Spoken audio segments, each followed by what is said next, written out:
The following is brought to you in part by a grant from the Foundation for White Wellbeing.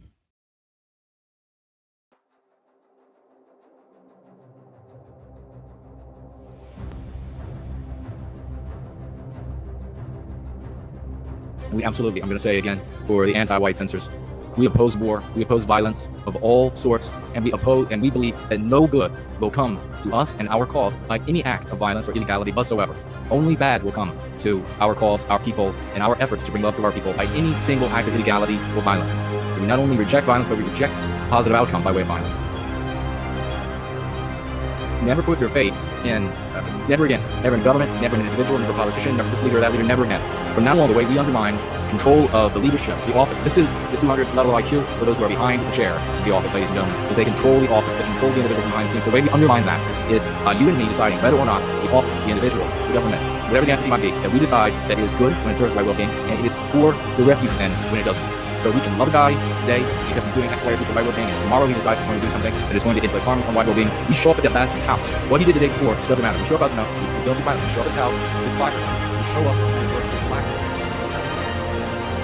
You let the person, the leader, the government, the chair, the empty chair of the office, you let them know what you think about them. When they decide they're going to serve some anti-white objective because their handlers told them so. Then what ends up happening is, when the handlers and the anti-whites the money, the anti-white leads show up and they say, okay, we've built up this great halo effect on you, now we're going to beat them down at an alley. He or she's going to say, well, wait a second. They're going to show up with placards. They're not going to accept this. They're not going to just say, well, I was a good guy yesterday. They're going to say, what the hell am I doing today? That is how we undermine them. This is game theory, ladies and gentlemen. This is the 3D chess.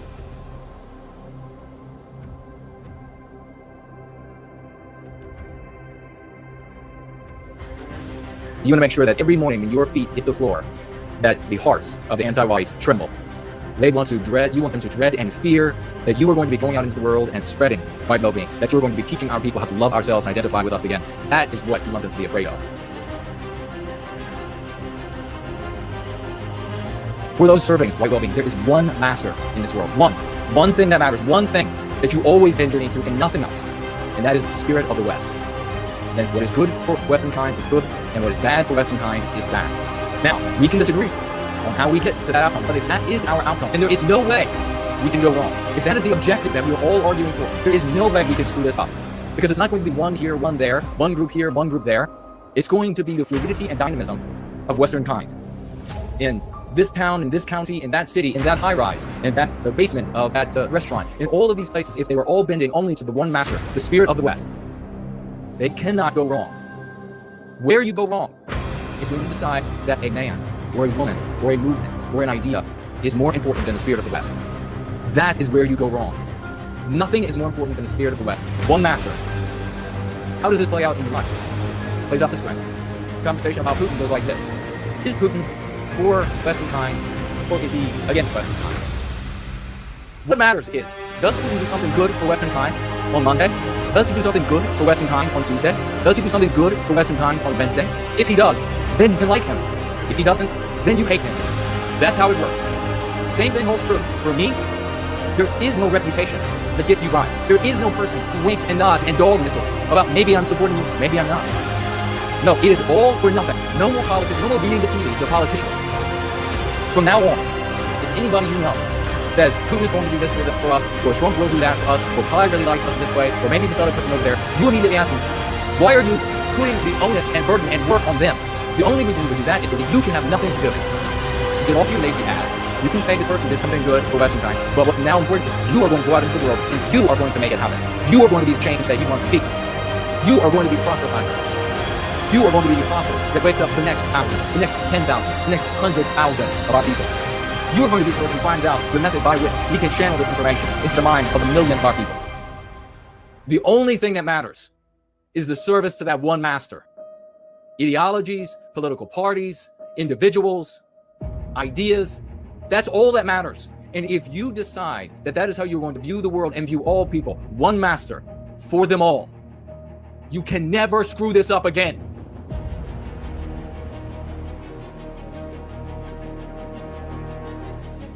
Because all that matters is where the rubber meets the road. All that matters is what he's doing, is it good for us or not? When it comes to historical figures, the anti-whites, listen closely. When it comes to historical figures, the anti-whites like to conflate you with people they've already demonized. Do you like person X? Well, if that person did anything that served white well-being in accord with your morality, you like those actions, you like those statements. Beyond that, you have no knowledge of anything else. Beyond that, you don't care. That is how you don't get conflated. People ask you to give your stamp of approval on the totality of someone's life. Forget about it. You never answer to anti-white hypotheticals, ever. When they ask you, well, what would happen in this hypothetical scenario, non-whites? Are they victims then? Or white people? Are they superior then? You don't answer that. You say you do not answer to anti-white hypotheticals. End of conversation.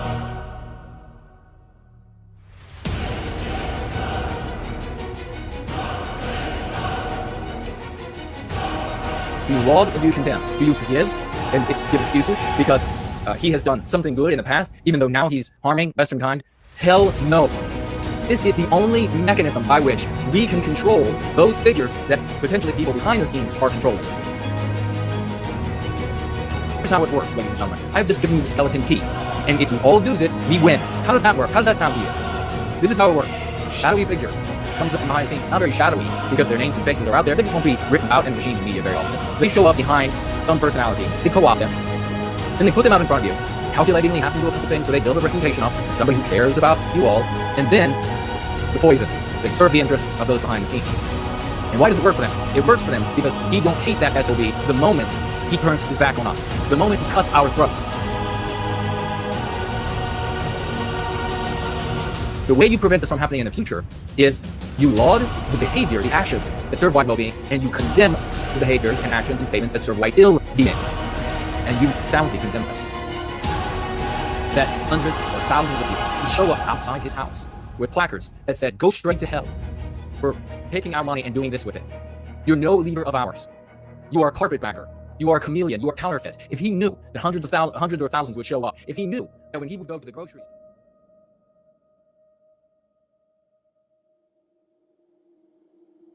no, I'm gonna end up in front of I'm gonna look out my window and there's gonna be 500 people with placards telling me to go to hell for this. I don't know that it's worth the money you're trying to pay me. That, ladies and gentlemen, is the skeleton key. One master. It's the spirit of the West. All that matters is what we do in service to white well-being. We go against the service of white well-being. We serve white ill-being. You hate us for it. That's all that matters. That is how we control from this side of the game board. If these folks who are serving ostensibly white well-being know that if they run afoul and begin to serve white ill-being, that they are going to have those results. It's going to be a lot harder. Conservatism Inc. Railroads and blind leads our people into these dead-end alleys. So they have nothing to do but throw their hands in the air, cover their eyes, and close their minds to anything else that could save us. This is the skeleton's key. One master. Never forget it. It's not human. It's the spirit of the West. It resides in all of us. And if we're not serving it the moment we're not, you condemn the person. It's one of those perennial things. People want to be lazy. They don't want to have the muster of courage. And both of those things impel them to put faith into individuals, faith into parties, faith into movements, faith into ideas that otherwise are undeserving. And it also causes them to give forgiveness where forgiveness isn't warranted or due. So many good people. It is an honor to be here, shoulder to shoulder with you, just like the Spartans at Thermopylae. Our shields raised, our shields crossing over each other's left shoulders, and our spears standing tall and proud toward the advancing swarms of anti-whites. We will not be defeated. If there was a percentage of the white population that were all using the 5P concept, it would be done for the anti-whites. It would be over. In every country that happened then. Over. Guaranteed. There's nothing that can stop the power of the white race, Western kind, unleashed. And we are, as I described in my book, we are like the eagle that has had its wings feathered its entire life. And it just trods along the ground like all the other flightless birds, never realizing, feeling the yearning, but never realizing that it can soar among the clouds. That's why we have to treat ourselves for the anti-white concepts that we refer to as mean pathogens. Treat ourselves for those infections so that we can begin to access those powers. Everybody that does it, there's no like weird magical thing. There's no weird, nothing weird at all that you have to do. No mystery, nothing arcane. I just said it. That's exactly how it works. Very simple, very straightforward. Just like working out. It's as straightforward as working out. You put in the time, you get the results. Put in the time to do the right thing, you get the results. And that same thing happens with white well-being. There's nothing that can stop the power of the white race of Western kind unleashed.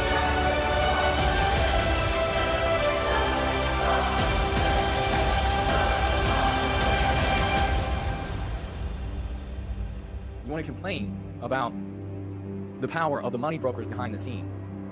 It doesn't matter how much money they have. You'll see that you can control those people who claim to be representing you quite easily.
Trying to tear us apart.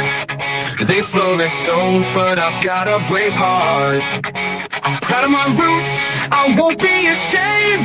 With fire in my soul, I'll never be tamed. They want us silent, but I'll raise my voice. With every ounce of strength, I'll make my choice. No more shadow, I'll step into the light. With pride in my blood, I'll stand and fight. No white guilt, I'll carry the flame. In this fight for our honor, I'll stake my claim. With every heartbeat, I'll stand my ground. In a world of chaos, my voice will resound. They try to erase us, rewrite the past, but the strength of our heritage is built to last. I'll shout it from the rooftops, let the truth be known. With every step I take, I'm never alone. They can't take my spirit, they can't take my pride. With my brothers beside me, I'll never hide. Together we'll rise, we'll break through the night. With courage in our hearts, we'll win this fight. No white guilt, I'll carry the flame. In this fight for our honor, I'll stake my claim. With every heartbeat, I'll stand my ground. In a world of chaos, my voice will resound.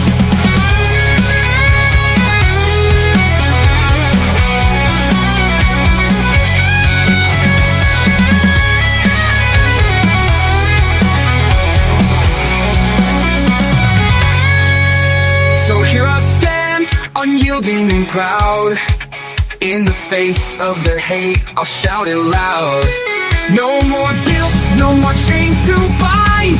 With pride in my heritage, I'll never unwind. We'll carry the torch, we'll light up the night.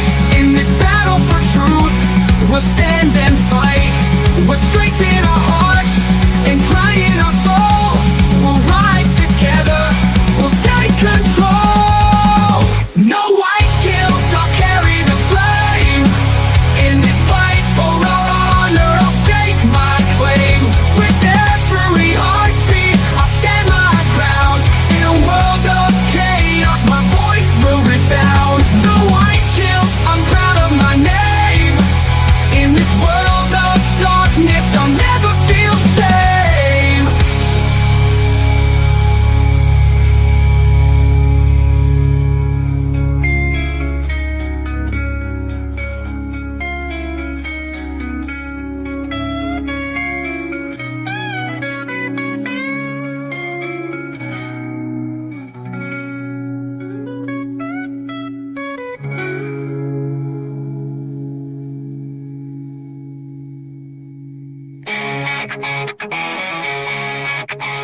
When there's nothing left but the fire in my chest and the air that fills my lungs, I'll hold my tears and trade my ears for a glimpse at kingdom come. On the other side of misery, there's a world we long to see.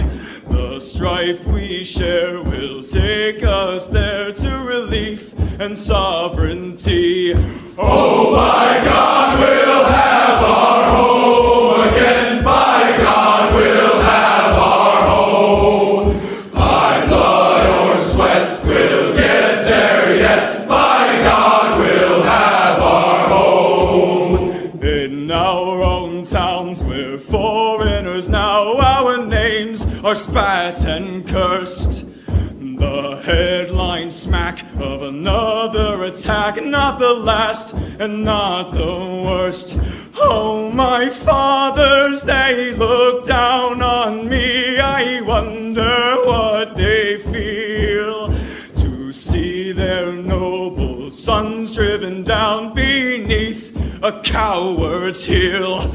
Oh, my God, we'll have our home again. By God, we'll have our home. By blood or sweat, we'll get there yet. By God, we'll have our home. The road is dark, the way is lost. My eyes, they strain to see. I struggle forth to find a friend to light the way for me. Oh, brothers, can you hear my voice, or am I all alone? If there's no fire to guide my way, then I will start my own. Oh, my God, we'll have our home again. By God, we'll have our home. By blood or sweat, we'll get there yet. By God, we'll have our home. Oh, by God, we'll have our home again. By God, we'll have our home. By blood or sweat, we'll get there yet. By God, we'll have our home. It doesn't matter that it's snowing. It doesn't matter that it's sleeting outside here in the once great state of Virginia. We are going free. It is Church of the West. Ladies and gentlemen, so glad to see you. Feature stories today: Minneapolis meltdown, insurrection builds, lives and fingers lost, and Virginia dying to become another Minneapolis. That and much more. Go free lesson of the day: identify, immunize, and MPMs, meme pathogen montages. Do you know what they are? You will by the end of our Going Free gathering today. Church of the West, your comments and questions. And then there is this. A man orders a whiskey and walks outside to enjoy it while sitting on a bench. As he's sitting there, a nun walks by and scolds him. How can you pollute your soul with the devil's drink? The man says, this isn't the devil's drink, it's just a whiskey. The nun argues that it's wicked to drink it, but admits she's never tasted it. After some back and forth, the nun says, you know what? I'll have a sip, but I can't drink it out of a glass. Do you mind getting the bartender to put it in a teacup and bring it out here to me? The man agrees and heads back into the bar and says to the barman, can I have 2 whiskeys? Put one in a teacup. The barman slams his hand down on the bar and says, that nun is back.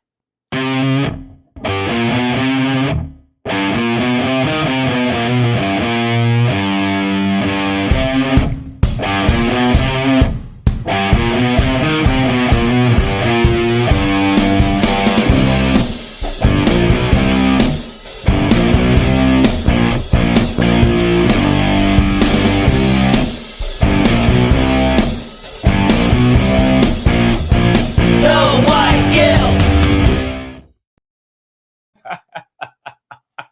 Yeah, ladies and gentlemen. Yeah, that's right. That nun is back. It is 5 p.m. in the once great of Virginia, across from Mordor on the Potomac, the once great state of Virginia. It's so cold here, the mouth doesn't even work. Across from Mordor on the Potomac, 7 in Sydney, 10 in London, midnight in Moscow, and the Northern Hemisphere is frozen, ladies and gentlemen. The Eastern Seaboard, the southern part, Dixieland, is frozen here in the once great state of Virginia, and further south. It is glorious to be with all of you. Can you believe this nun? She's got it all figured out. Nothing to worry about. Let's jump right into what we have to chat about here today. What do you know it? Devin Stack was reporting on a brand new report called here the CHSS report number 8, Recreational Racists and Performative Anti-Semites. Performative Anti-Semites, a profile of right-wing audiences from Fuentes to Carlson. Yet again, another little bit of research here. Devin went ahead and read some of the document. It's quite lengthy. And, you know, they refer in this document to what we call taboo grifters. They refer to them as infotainers. And that's an umbrella term. It's been around, infotainer, for a long time, infotainment. And it doesn't as accurately portray what these people are as taboo grifters. But the beautiful thing, the thing that we could be most excited about, the thing that we could be most happy about is that more and more and more of the internet, of folks out there who are making their way across the interwebs of the internet, they're seeing what we have been talking about for many years now. Finally, they're catching up with us. What a surprise. And of course, we are influencing that as well. That these taboo grifters, they just compete with each other, and it's going to get more bloodthirsty and more pathetic. There was an interview with one of these guys, or between two of these guys, just the other day, and it was hilarious. It was uproarious. It was risible. I was on my side with guffaws, listening to them, trying to talk away, chat away, all of these new not infotainers, taboo grifters out there, all these new taboo grifters, that they don't have it right. They're not really in it for the right reasons, saying the exact same things and now carving out greater and greater shares of the audiences of the current crop of taboo grifters. Oh, it's bloodthirsty. The blood sports are coming back, ladies and gentlemen. They're going to be slandering the shit out of each other. And all of their arguments are insincere. All of their arguments are fake. They will make these arguments up front, these pretexts they will give about why this taboo grifter is not legit or that taboo grifter is not legit. None of them are legit. All of those are just excuses to try to say the taboo grifter that you might be watching is no good. He's no good. What you want to do is you want to watch that taboo grifter or the other taboo grifter. I love it. But some things that were revealed here that Devin thought were worthy of sharing, I thought that I would share. It's this. Devin says key takeaways from the report on the groypers, the boy groypers, says here. Let's see if we can. Number one, according to the study, 1/3 of the groypers aren't white. It's more than that. It's more than that. 1/3? Nah, it's more than that. It's more around 40 to 50% of the groypers, the boy gropers, are actually not white. So I would like to see how they classify white people in this study. Yeah, I'd be willing to bet that they're classifying a lot of mestizos as white, and that's how they're saying only 1/3 are non-white. In fact, Devin writes here, according to the study, even Candace Owens has a whiter audience than people like Fuentes. 80 to 90% of the groypers reject the idea that you need to be white to be an American. So you're looking at almost the totality. These people were never the leaders of the white race, of our reclamation of our destiny, of our pushback against anti-whiteism. They just poked the taboos and made an appeal to make themselves rich. And my God, they have made themselves rich. I was learning just these past couple of days ago in conversation with the one and only the great Franklinator, that a certain taboo grifter, might be one of the ones pictured here, all the way to the right, spends tens of thousands of dollars every month on security. Imagine that. Imagine that much money coming in.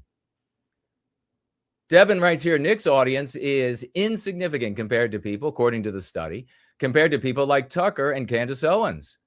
His audience size is closer to that, smaller but closer to that of Alex Jones. And even among young Trump voters, most have never watched Fuentes. Groypers are male and single. I think we all knew that as well.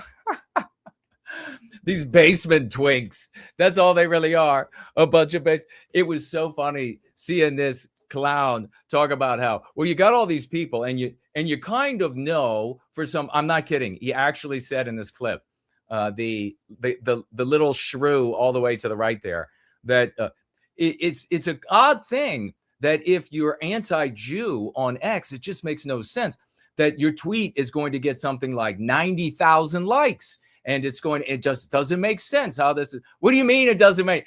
We've been talking about this ever since Musk went over there to Auschwitz, and suddenly X became this place to quarantine the Jewsburgs out there. It's pretty obvious. He knows what he's doing, and he's complaining that there are others out there imitating him now and growing rapidly, and he says, they're not in it for the right reasons. Oh, what are the right reasons, little basement twink? King of the basement twinks. What is the right reason? Your enrichment, your aggrandizement, your popularity. So it says here, Devin does. So they're mostly male and single, and this is entertainment for them. Really? How many studies is it going to take until they finally catch up to us from years back, defining and explaining what these people are? Not an ounce of credibility, not an ounce of, hey, you all were out there on the vanguard. You perfectly explained it. And now all of these studies are coming along and demonstrating it as well. Says people might not like that women can vote or people care about their families, but as long as they do, that matters. I don't know exactly what Devin's trying to say there. If Fuentes functioned as a radicalizing agent, as many argue, you'd expect different numbers. Then he says, TLDR, Fuentes lords over a racially mixed, really? Ideologically shallow, really? Entertainment, personality-driven audience that rejects the core premises of white nationalism and lacks the demographic or doctrinal discipline or even the desire to advance it. No shit. No, I mean, it's so obvious. Thank God this kind of information needs to continue to spread. It needs to be like herpes among the basement twinks. It needs to just spread rapidly like herpes twinks basement activities, so that everyone knows you're not getting anything you're getting this reductive nonsense that appeals to the vanity of losers, and it's multiracial losers at that are anti-Jew. This is not a white sympathetic. These kind of people, they are not white sympathetic figures. They are not. They never were. They were never legitimate leaders. They are aggrandizing themselves, enriching themselves, increasing their popularity, increasing their number of sex partners. That's the only thing they're there for. This is the attention economy of the internet. And by the way, these kind of characters that so many people have foolishly turned to in the recent years, they are minuscule nothings compared to the entertainers on the internet that talk about other subject matter, colossally bigger than these people. Aren't even a fraction of the size of their audiences. Reject the core premises of white nationalism, lack the demographic or doctrinal discipline, or even the desire to advance it, treating politics as just one big IRL stream. These people are not legitimate. Another nail in the coffin of these losers. This is the report here, and you can find out all about. And I'm not going to be downloading it. I assume it's just a PDF, but I will not be downloading. But it's just another nail. And thank you, Devin, for helping to push this report. Let's take a look at this. This just happened, and it is huge. Kennedy, senator, drops final Omar file in the Senate chamber. And the chamber goes ice cold in 9 seconds.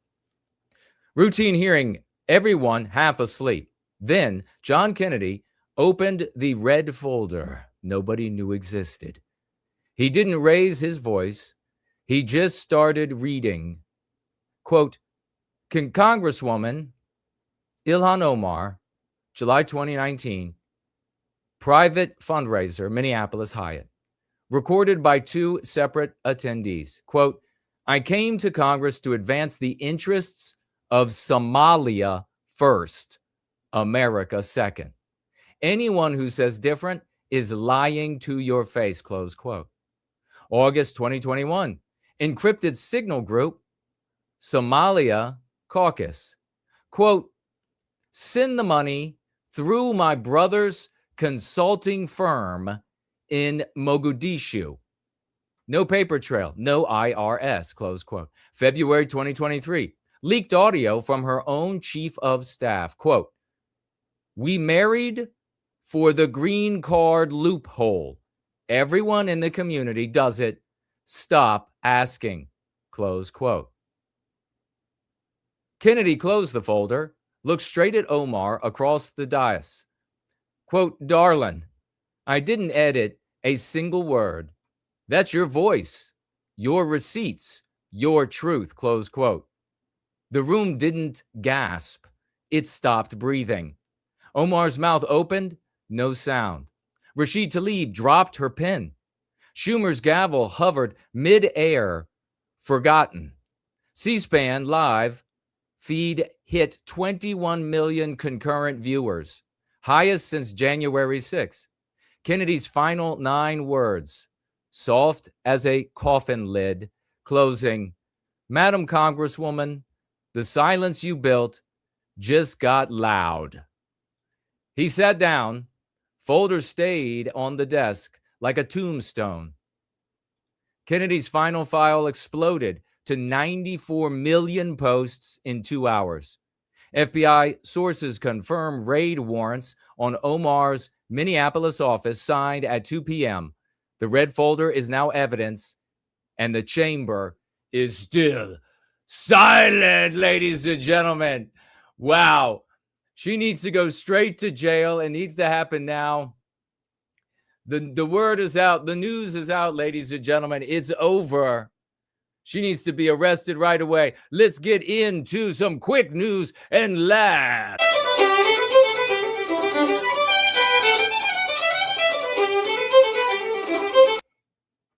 What? It's having trouble. Let's see if we can revive it. That's too glorious.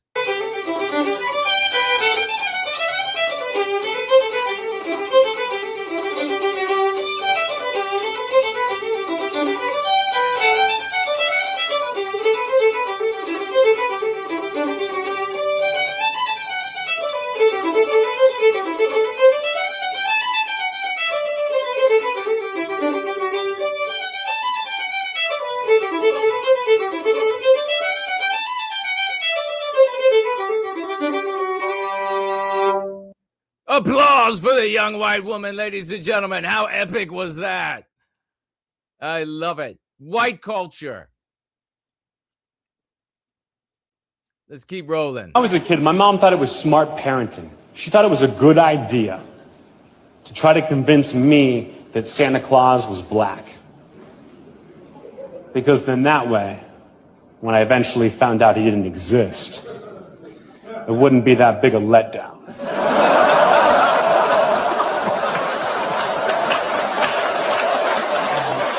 He was a good mother. Donald Trump banning corporations from buying U.S. housing. For people, not for corporations, and America will not become a nation of renters. We're not going to do that. That's why I have signed an executive order banning large institutional investors from buying single-family homes. It's just not fair to the public. They're not able to buy a house. And I'm calling on Congress to pass that ban into permanent law, and I think they will. One of the biggest barriers to saving for a down payment has been surging credit card debt. The profit margin for credit card companies now exceeds 50%, one of the biggest. Wow. And they charge Americans interest rates of 28%, 30%, 31%, 32%. Whatever happened to usury? Yeah. So to help our citizens recover from the Biden disaster, all caused by this horrible president, I'm asking Congress to cap credit card interest rates at 10% for 1 year. And this will help millions of Americans. Homes are built for people. I mean, all of this good stuff that he is doing, it is only out of just the pure and undying venomous hatred of Western kind that anybody dislikes these things that he's doing. It doesn't get better than this. From Scotland. It's Wales, actually. Okay, are you two Wales from Scotland? Yes, they are. Teenager crashed a car and tried to run from federal immigration officers during an enforcement operation in Minneapolis. Oh my God! Oh, no! No! Stop! Sick him! Sick him! Stop! Sick him! Get him! Yes! Let's get ICE working with some fur missiles. How about that? How about some Belgian Malinois and some Shepherd and some Rottweilers? Chase down these enemies of America. Now, this is such a white thing to do. We can't play the music, though. Take a look at this remote control airplane. That's why we can't play the music. Watch this, though. Oh, my God, white guys. Woo! Hell yeah, that is awesome. Make sure you're wearing your safety goggles. Oh my God. That is so white, I can't stand it. Yes. It's better with the music, but they'll take the video down. Schweitzer reveals. Remember, we were covering this about the Chinese coming to America and American territories, having their children, then taking them back to China. And I told you all that many of these people, it didn't say in the article that he wrote that we read, but that many of these people were using white surrogates. Well, take a look at this. The blonde, blue-eyed recruited in America's suburbs to bear children for, says here, global elite. What they're talking about, of course, you could see by the look of this young lady. These are anti-white Chinese in the Chinese Communist Party. Look at the wealth they have there. Wonder why they would want half-white children. Might it be easier to manipulate America with half-white children for the ideology of communism in China? Well, I'm right again. This actually is real. Being Somali isn't just eating bananas with rice. It's a lot. It's like It's a lot. Being Somali is a lot. It's like it's an interesting thing. It's very hard to describe what it's very hard to describe what it means to be Somali. it means to be Somali and what it means to be American, but it's like a cultural fusion. It's kind of like It's a cultural fusion that I can't explain either of them. the bananas and rice. Oh, it's like the bananas and rice. I hit upon an idea. Can you imagine how blank the inside of her head is? It's a dark movie theater and nothing's on the screen. You know, people don't really see, like, you know, it's you know, people don't think, oh, you can eat bananas with rice. Yeah, I don't think you could eat bananas. I definitely don't think you could eat bananas. Never even thought of it. But that's what it's like to be Somali. And I think I thought I heard in the past that you use bananas and rice to induce vomiting. American. To be Somali and American is what? To me, being It's Somali like bananas isn't and just rice. We gotcha. Take a look at this. We can't play the audio really here, but we'll see. Vance comes out And every now, when he does something that is based, we got to salute it, even as much as I dislike him. He came out there for his press conference, used the original and legitimate flag for Minnesota, not the new Somali flag. Good afternoon, everybody. How we doing? Very good now that we see that proper flag up. I think when we retake Minnesota, we should put it back to the old flag, but add a little bit of St. Andrew's cross in the background. How does that sound? DEI edition part 3. Name one thing that white people cannot do that black people cannot do that a black person can.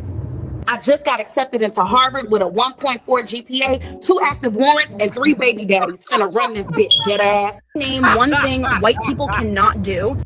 That's real. We've read articles here about blacks with GPA and other non-white races as well.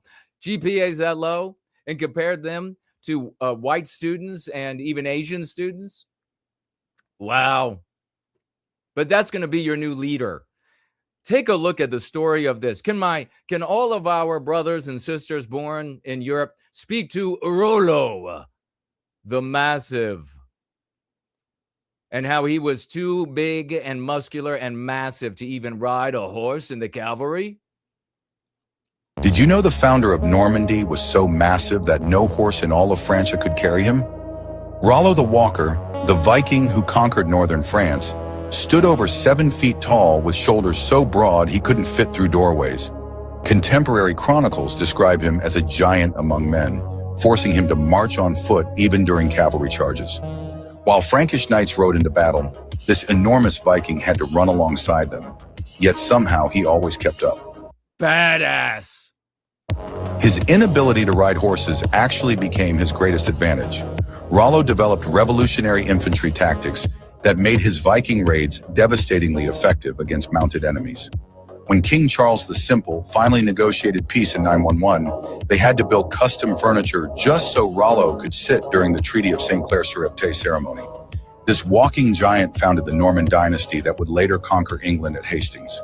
This is a great example of what white leaders are actually like. So he's not only physically able, but he clearly was not a dumbass. He clearly was brilliant as well, a brilliant strategist, and totally Herculean and massive. Forget everything that you've been taught in entertainment about how the leader is supposed to be effete and physically broken and a miniature manlet or whatever. This is not what it's supposed to be. This is what the anti-whites want you to have as somebody who looks degenerate and backward and inbred. That's the kind of people that they tell the white race they want you to have as that's your natural leadership. No, my friends, this is our natural. Maybe we don't always get the size of Rollo, but they have a fight inside of them that is as big as Rollo actually was. So you can look back in time, and that's the kind of leadership we have. Masumik was asking, not sure what the goal is for the non-white groypers.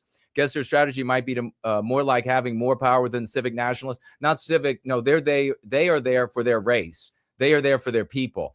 And they see the different groups like Jews, organized Jews, the percentage of the overall population, as a challenge to their group's domination in Western civilization. So they want organized Jewish groups pulled down so that their people, and they're willing, trust me, non-white groypers are willing to fight to the very last white person to get rid of the Jews. That's their purpose. They're no friend of ours. But thank you for the question. It's a great question. Now, some people might think that all of these stories about our heroes like Rollo here just couldn't be true. They couldn't be true. The man couldn't be that big and that strong and that smart, right? The entire Anglo-Norman period of British history began with a Viking who was simply too big for any horse. Sometimes the greatest conquests start with the most unusual limitations. Did you know the founder of Normandy was so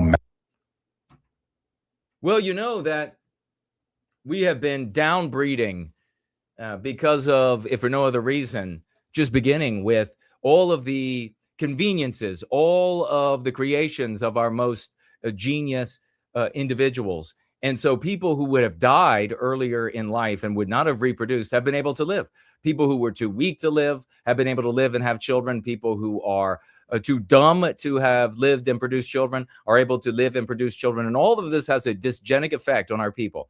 Rollo and other great champions in Western civilization obviously were the anomalies of that period of a much healthier and better stock than we have as Western kind today. It's just a reality. Now, when you want to think about the intelligence of our leaders, well, you could look to me and you could look to other leaders in this community. But when it comes to size and strength, you think, couldn't be possible, right? Nobody like that could have ever existed. Well, I'll introduce you to Tom Haviland, and I'll let this guy tell you a little bit about him. Bro, let me tell you about the man that maxed out all of his stats. This 6'8", over 300-pound freak of nature. Now, I got to point out to you, this bar that he's doing the most difficult form of squat with, he's got the bar resting on the crook on the inside of his elbow.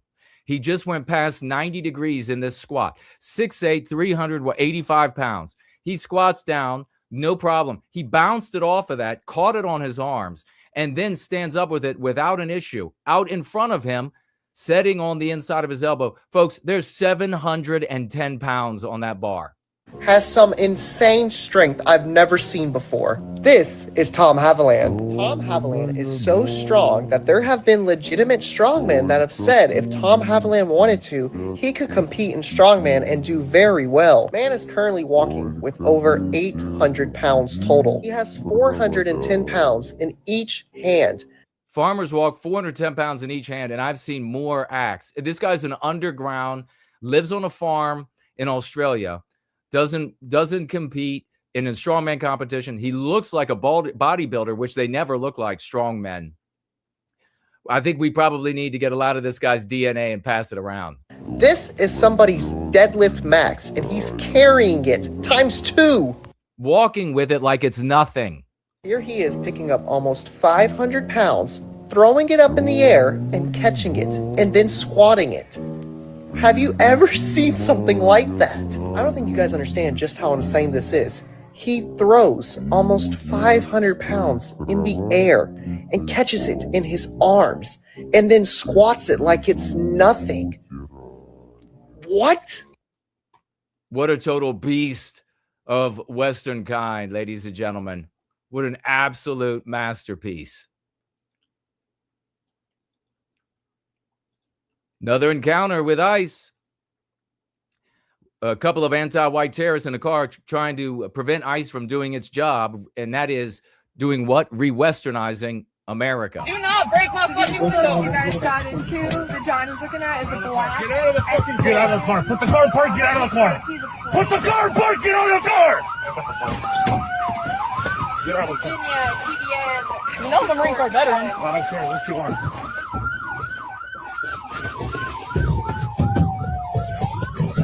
Yes! Yank the bitch out! There you go.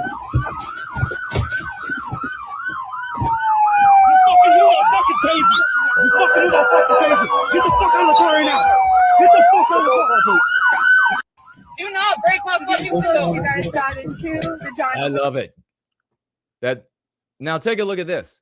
This is why we need ICE doing what they're doing. I want you to listen to Carlson. Listen to these numbers.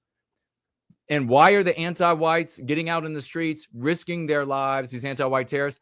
Because they don't want things to be re-Westernized.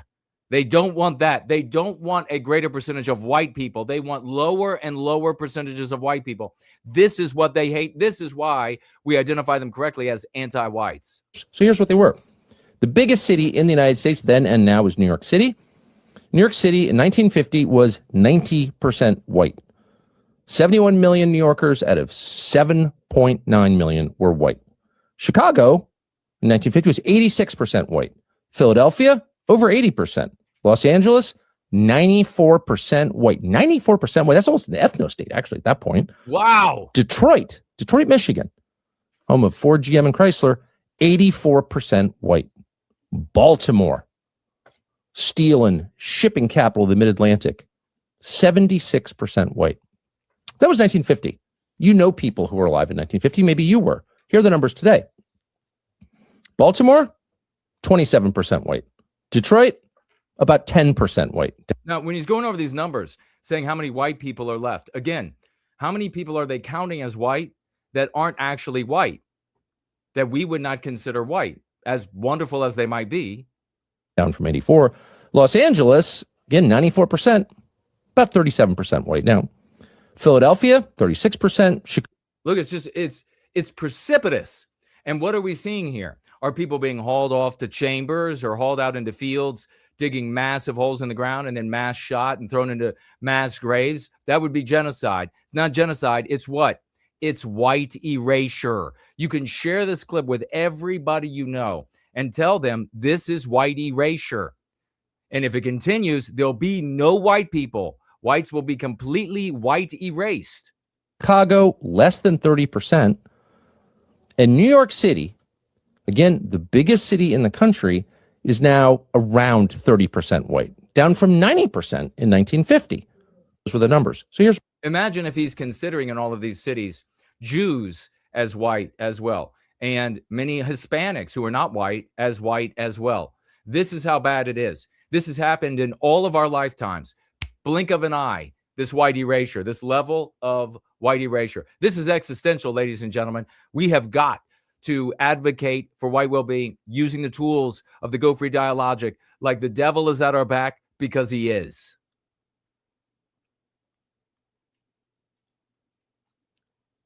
White anti-white mother from Minneapolis proudly posted about getting ready with her 18-month-old baby to, quote, patrol for ice in sub-zero weather. Folks, this white woman doesn't care at all about her white child. The ideology of anti-whiteism is what's most important. This little girl or guy on the back of this she should lose that child.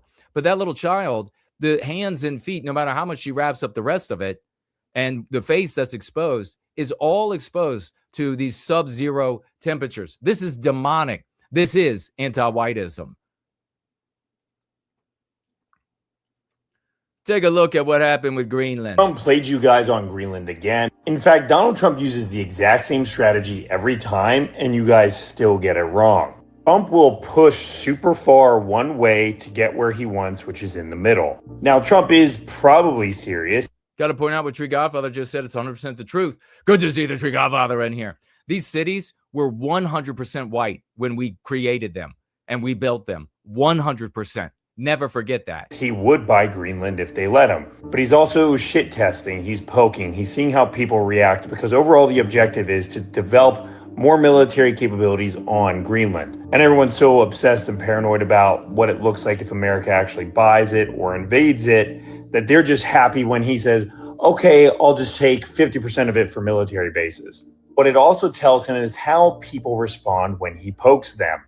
Big point here, and that's why I wanted to share this. For example, the Europeans very quickly said, we're going to turn to China, we're going to sell US debt, and we're going to deploy all these activities. He saw the EU's response to what they viewed as a threat. Not only is Trump going to get parts of Greenland that he wanted anyway, he now knows how his friends are going to respond in the event that the US does something they don't like. And we found out very quickly who they turned to, which was China.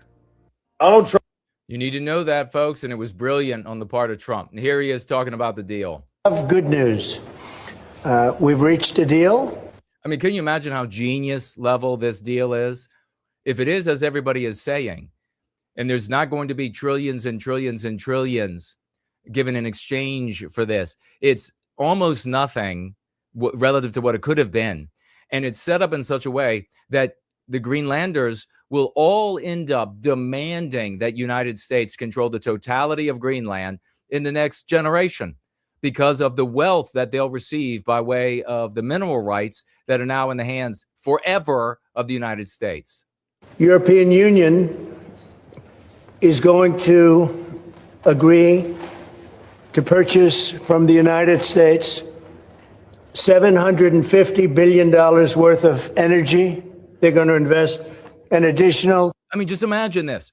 He was going on about, we're going to buy it outright. and we're going to exchange all this money. We're going to forgive a bunch of debt. We're going to take on a bunch of debt for Denmark. And now the deal is whatever percentage it is or of Greenland is now belongs to the United States forever as autonomous. It's the property of the United States. And to make up for the fact that they're not allowing it to be sold outright, they have had to agree to buy trillions of dollars of weapons. Holy talk about the art of the deal. $600 billion. They're agreeing to open up their countries to trade at zero tariff. Wow. And they're agreeing to purchase a vast amount of military equipment. We have a trade deal between the two largest economies in the world. And it's a big deal. It's a huge deal. It will bring stability. It will bring predictability. That's very important for our businesses on both sides of the Atlantic. It's 15% tariffs across the board, all inclusive. The investments Mr. President just described that going to go to the United States and the purchases over there. Indeed, basically the European market is open. He just dunked on the world. He just absolutely dunked on planet Earth. And the so-called leaders, these anti-white leaders in Europe, they feel good about it. Holy, give it up for Stop Anti-Whiteism. When anti-whiteism finally catches on amongst the mainstream conservatives, who the overwhelming vast majority of them, with the exception of maybe like two, have been afraid to use the proper terminology. They are finally talking, obviously, about anti-white racism, but they still need to be educated to use the proper term, because obviously calling it racism is absolutely ridiculous, because people have been conditioned to think that the term racism is something that white people do to non-whites. Give it up for Stop Anti-Whiteism, ladies and gentlemen. Take a look at this white pig. And it gets so good. Get ready for the catharsis. Grandpa was a racist, and when I was 17 years old, my mom told him that he better get over it because his granddaughter was likely going to marry a black person.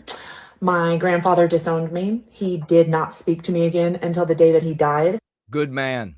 But he forgot to write me out of the will, and I got $5,000. He didn't forget. That was him being nice to your degenerate anti-white ass. Here is to breaking generational curses and fuck racism. Now take a look at this.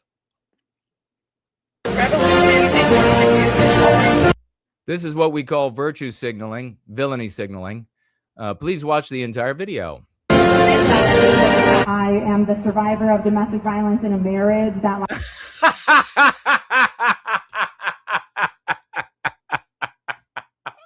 Every good time, every single time, I was beaten horribly day in and day out, and then he left. lasted 5 years. I've had 2 protective orders against my abuser. Well. Wait! There's more! Wait, it ain't over. The pedophile who ruined my childhood is spending 30 years in prison. Look at the pedophile that ruined her childhood. Yes, anti-white pig. Every time, every single time. Oh, guess what? The 3 main figures at the church been arrested. They see me rolling. They hate him. Patrol. This girl in particular. Oh my goodness. Bertha. Big Bertha out here with a...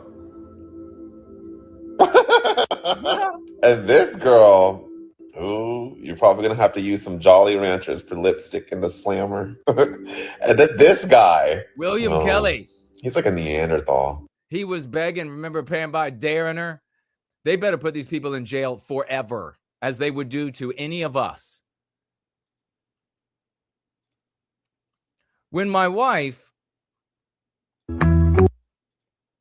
who is shy, first met my extended family, we had a big dinner, about 14 people. At the end of the meal, I said, quote, "To say thanks, She'd love to sing for you all, close quote. Everyone went silent and stared at her, and she still hasn't forgiven me for 9 years later. It'd be better if she didn't even sing. For your tax dollars intended. This isn't Minnesota, folks. It's California. To solve homelessness ended up. California has spent more than $24 billion over the last 5 years with little to no progress in solving our homelessness epidemic. California state officials failed to provide meaningful oversight over the individuals who received most of these funds, and they had little to no answers to the public's demand for accountability. Well, that accountability starts today. Today, we are announcing significant developments into our investigation. We're making public 2 criminal cases. So they are starting to dig in California and elsewhere, and we better see people going to jail for life and these systems uprooted. Take a listen to this interesting study that was done. This woman's reporting about the study. Differences in sex empathy. Done where men and women were hooked up to brain scanners as they watched people play a game. They got to see whether the people playing the game were playing fairly or whether they were cheating at the game. And the people playing were connected to electric shock machines. So electric shocks would go into these people as they were playing, and they would measure the brains of the men and women watching. So every time a player that was playing fairly got an electric shock, both men and women's empathy centers lit up. Okay, so men and women who were the subjects in the study hooked up to electrodes to the brain to monitor what sections of their brain light up when they see electric shocks delivered on video to people who were playing a game. When the person who is playing fairly is shocked, both men and women's empathy center of their brain lit up. It's different when the cheater gets shocked. Whenever an electric shock would go into a person that was cheating, women's empathy centers lit up just the same as with the fair playing person. So the female subjects of the study, they were empathetic to the cheaters being physically harmed as well as the people who were playing the game fairly. Are things starting to make a little bit more sense to you? Things were a little bit different for the male subjects. But men's empathy centers did not light up at all. Actually, their pleasure center lit up. Yes. Doesn't that sound right? When the bad guy, when the cheater, when the fraudster gets what's coming to them, a male is pleasured by that. I want more pleasure. Give me some more pleasure.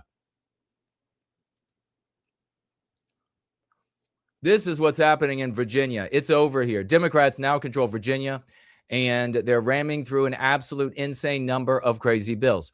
Discriminates against white men. Assault weapons ban. New sales tax.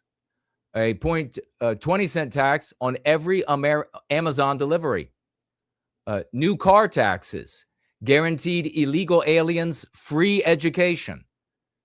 Replacing Columbus Day with Indigenous People Day. What is this one? Highway use fees. Abortions up to birth. Mandate racial bias training. So anti-white obedience training mandated. Make it illegal to hand out illegal to hand count ballots. Make it illegal to hand count ballots. Eliminate mandatory minimum sentencing for rape and more. And there's much, much more than Democrats now control Virginia, and they're ramming through an absolutely insane number of crazy bills. Let this be a warning. We have reached the point where if the anti-whites in the Democrat Party take control, they're destroying everything they can as fast as they can so that it cannot ever be fixed. Every bad form of legislation you could think of very quickly, like almost a 5% tax on gym memberships, and all of that money, according to what I've read, remember to look up for yourself to make sure I've got it right, will go to free education for illegal aliens.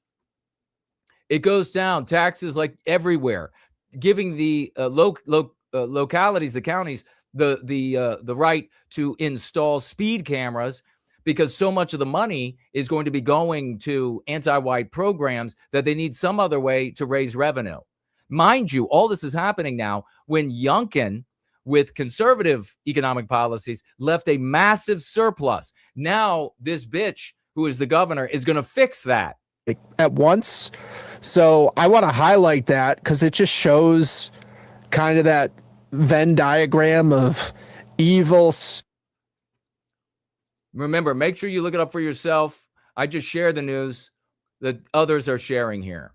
The new governor of the Commonwealth of Virginia, Abigail Spanberger, ran for that office as a moderate, So she lied to everybody, of course. Executive order that she talked about is state and local police not cooperating with ICE to get criminal illegal immigrants. There's also a list of, now the Democrats control the legislature, that a number of bills that have been put forward. You can't read it here, but let me just go through it.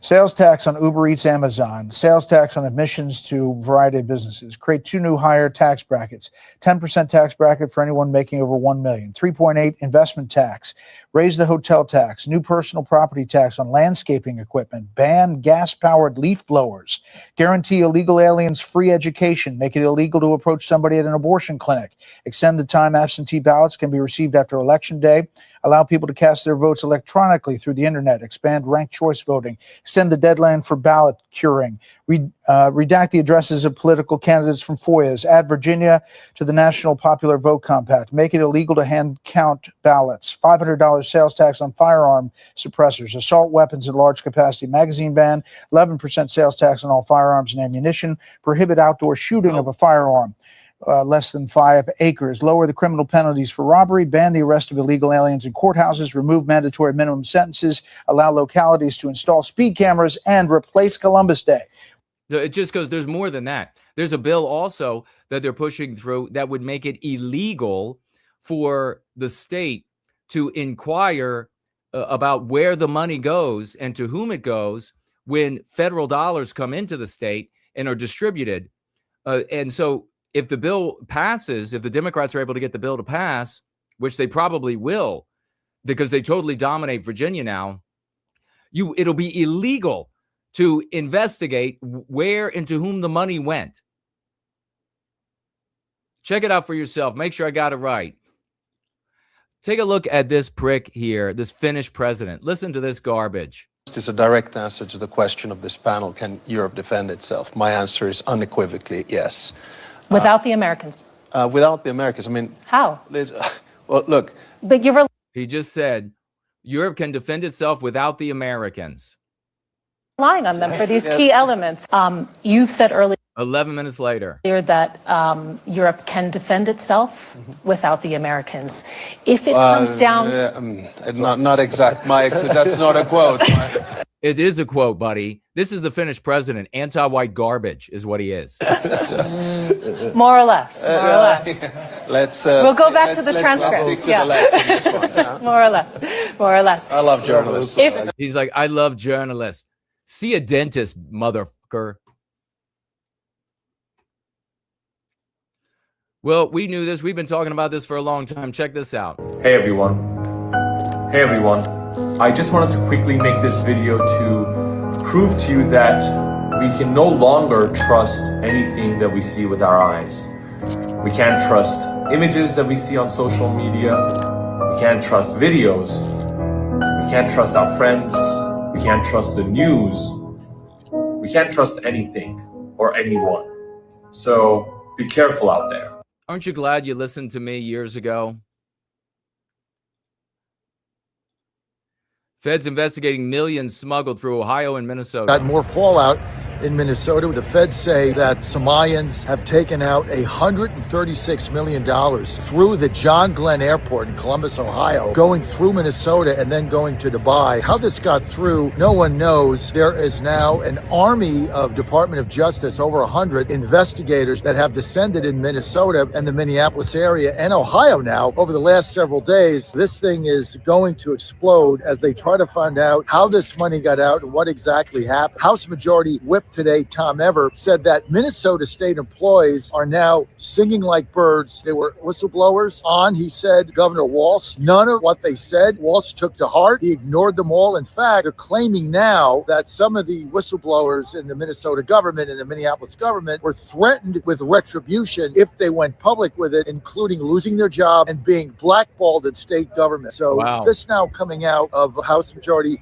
Whip Tom Emmer's office, Emmer saying on one of the newscasts the other day that this should be enough for criminal charges against Walz. He expects Walz to get arrested over the next several weeks here. As this unfolds, Rand Paul said that this is only the tip of the iceberg, that the level of fraud in Minnesota and these other states, he said, is in the hundreds and hundreds of billions of dollars. Just unbelievable. The situation in Minneapolis on the street getting tenser and tenser. Trump sending in another 1,000 ICE agents into Minnesota. His basic premise here, he's got 2,000 now. He's sending in another 1,000 for 3,000. And I agree with him here. There's no backing down. There's no way out of this. You've got to have the courage to install law and order in the United States. These are paid agitators. They're communist agitators disrupting legal law enforcement activity. And so they're going to face the consequences as they go forward. If you let this evolve, basically you don't have a country. This is why you can't back down on this. And President Trump understands this better than anybody. This is what he's banking on in the midterms, that average people are going to look at this and say, you know what, you have to have some semblance of law and order. Meantime, 6 federal prosecutors resigning in Minneapolis over the fact we're told to investigate Renee Good's wife instead of the ICE agent. They resigned. Look, don't let the door hit you in the keister on the way out. Starting February 1st, President Trump making it clear yesterday in Detroit that there will be no more payments of any federal dollars, not one dime, sanctuary cities.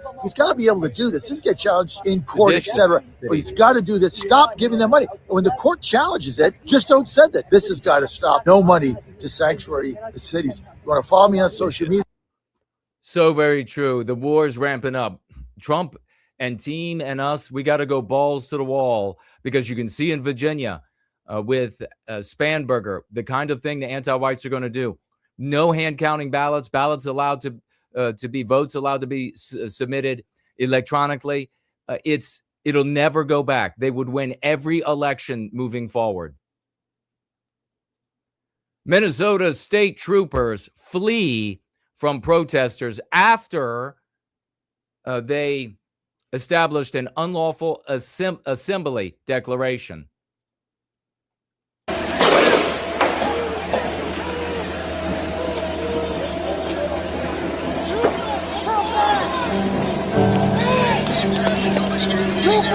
Troopers, let's go! Troopers, let's go! Troopers!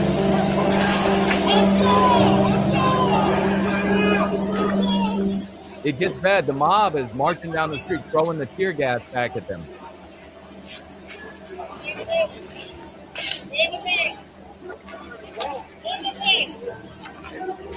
Let's go! We're moving! Let's go!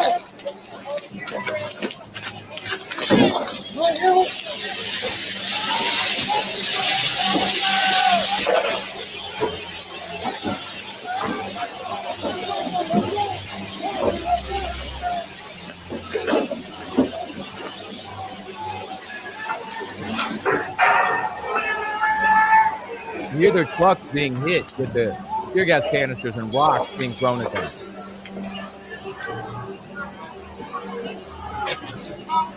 It goes on like this with them going all the way down the street, continuing to retreat.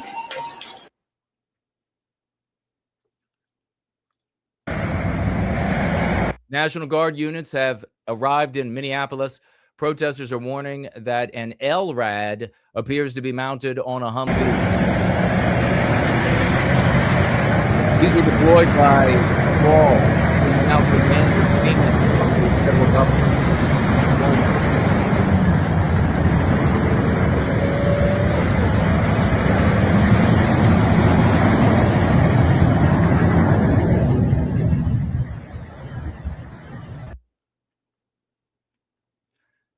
Marines head to Minneapolis to evaluate riots and advise POTUS on martial law.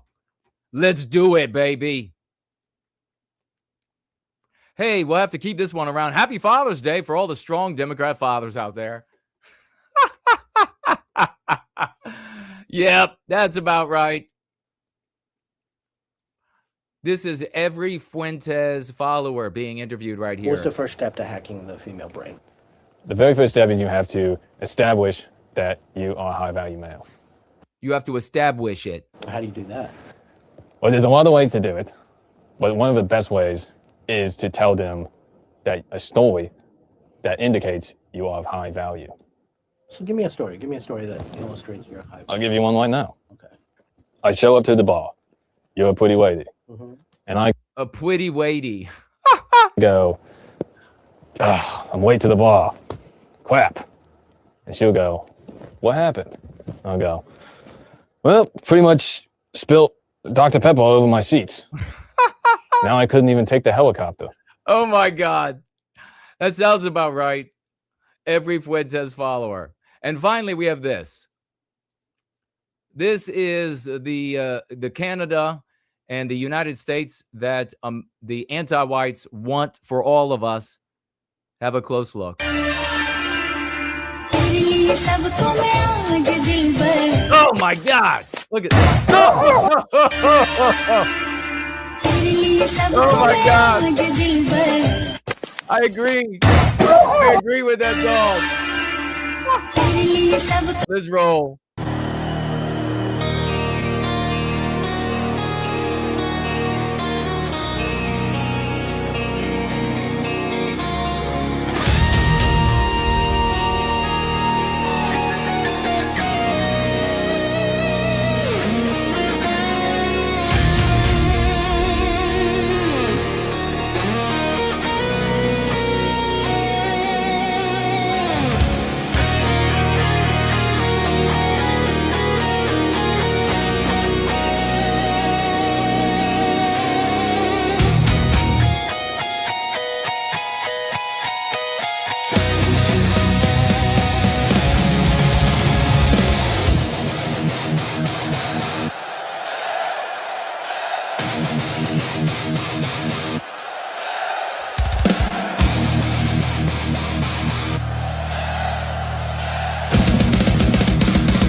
Give it up for Anglo-Saxon NWG, ladies and gentlemen. Anglo-Saxon NWG, big salute for this rocking tune. We got Perspicacious Comments. We got the shooting in Minneapolis. We have the finger biting off in Minneapolis. We have Virginia going to the dog.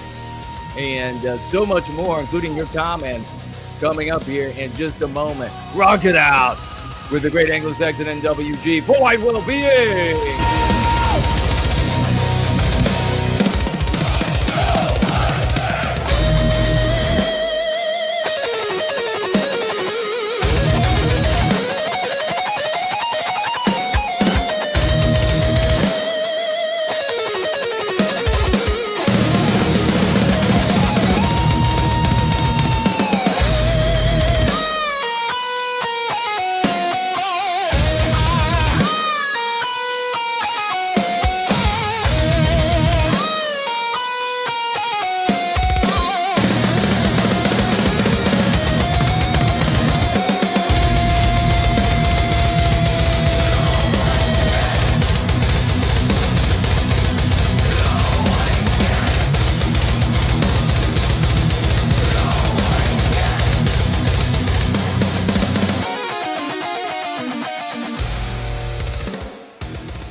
Totally awesome, ladies and gentlemen. Let's get back to the rocking. Hey, if you would like to speak with me while we are together, tag me as @ no white guilt, @ no white guilt, no spaces in between any of those words or items, @ no white guilt.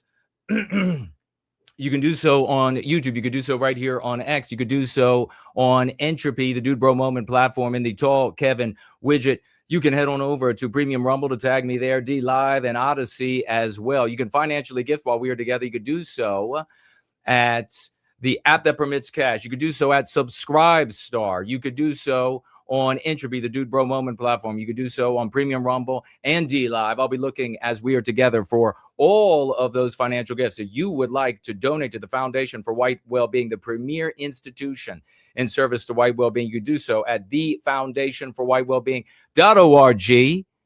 And that is a 501c3. Please consider it and see if you can get your company to match your donations. It happens. It's happened before. It'll continue happening, ladies and gentlemen. You can head on over to YouTube, go into the description, and you'll find so many of these links and more, including our great meme makers, our great clip makers, our musicians. 99.9% of the music that we have here is either produced by actual musicians or music makers. The both together composing almost all of the music that we share. Everything is in-house. People doing this out of their love through charity, because the tools in the Go Free Dialogic, the Armory, works. It works every time in service to white well-being. You want to be a part of it. You want to have these victories. You want to have the victories within yourself. You want to have the victories within your circles of influence, whether it's at work, whether it's with the family, whether it's at the breakfast table, whether it is at the bus stop or the football game. You want to be able to talk to everybody in a way that wins. Even if you're about to board a train and you got a bunch of you together and you're approached by some anti-white Jewish guy, you want to be able to have the words that dominate him, so that the videos of that conversation is not just a laugh over the fact that the guy is Jewish, but a victory for white well-being, because you have pinned him, cornered him, and forced him to reveal his anti-whiteism on video. That's why you're here, for the dialectical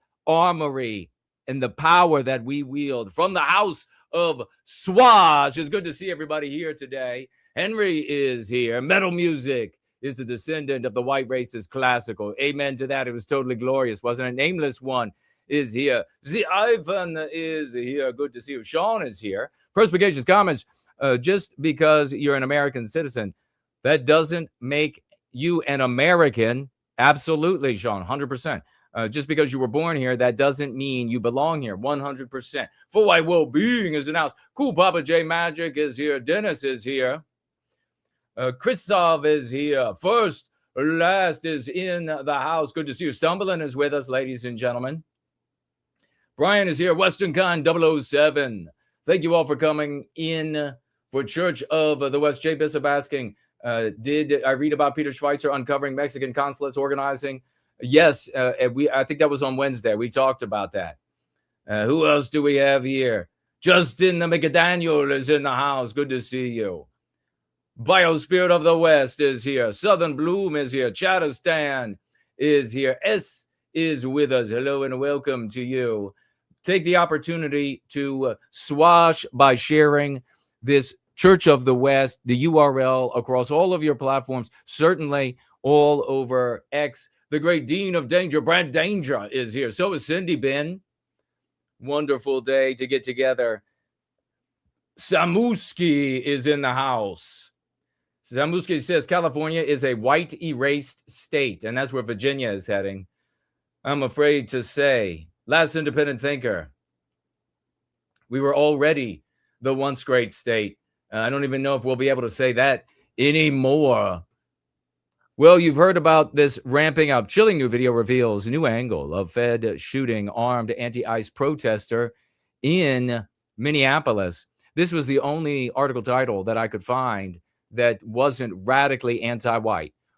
So many of them were said the titles were something like ICE guns down innocent observer of ICE's activities, all of this kind of garbage. This is the lie, the anti-white lie that they're pushing to the masses. And let me tell you, that's why it's so important to wield the lexical and dialectical armory of the Go Free Dialogic, because they will be able to own history. They will be able to tell their story so many more times and so much louder and so much more often about what took place, that what you believe becomes just this anomalous notion. We need to be able to address anti-whiteism every single moment, wherever it shows up, with whatever historical claim it makes, so that we can defeat the anti-whites in those conversations and empower our brothers and sisters with the tools so that they can stand on the moral high ground and take the fight to the anti-white.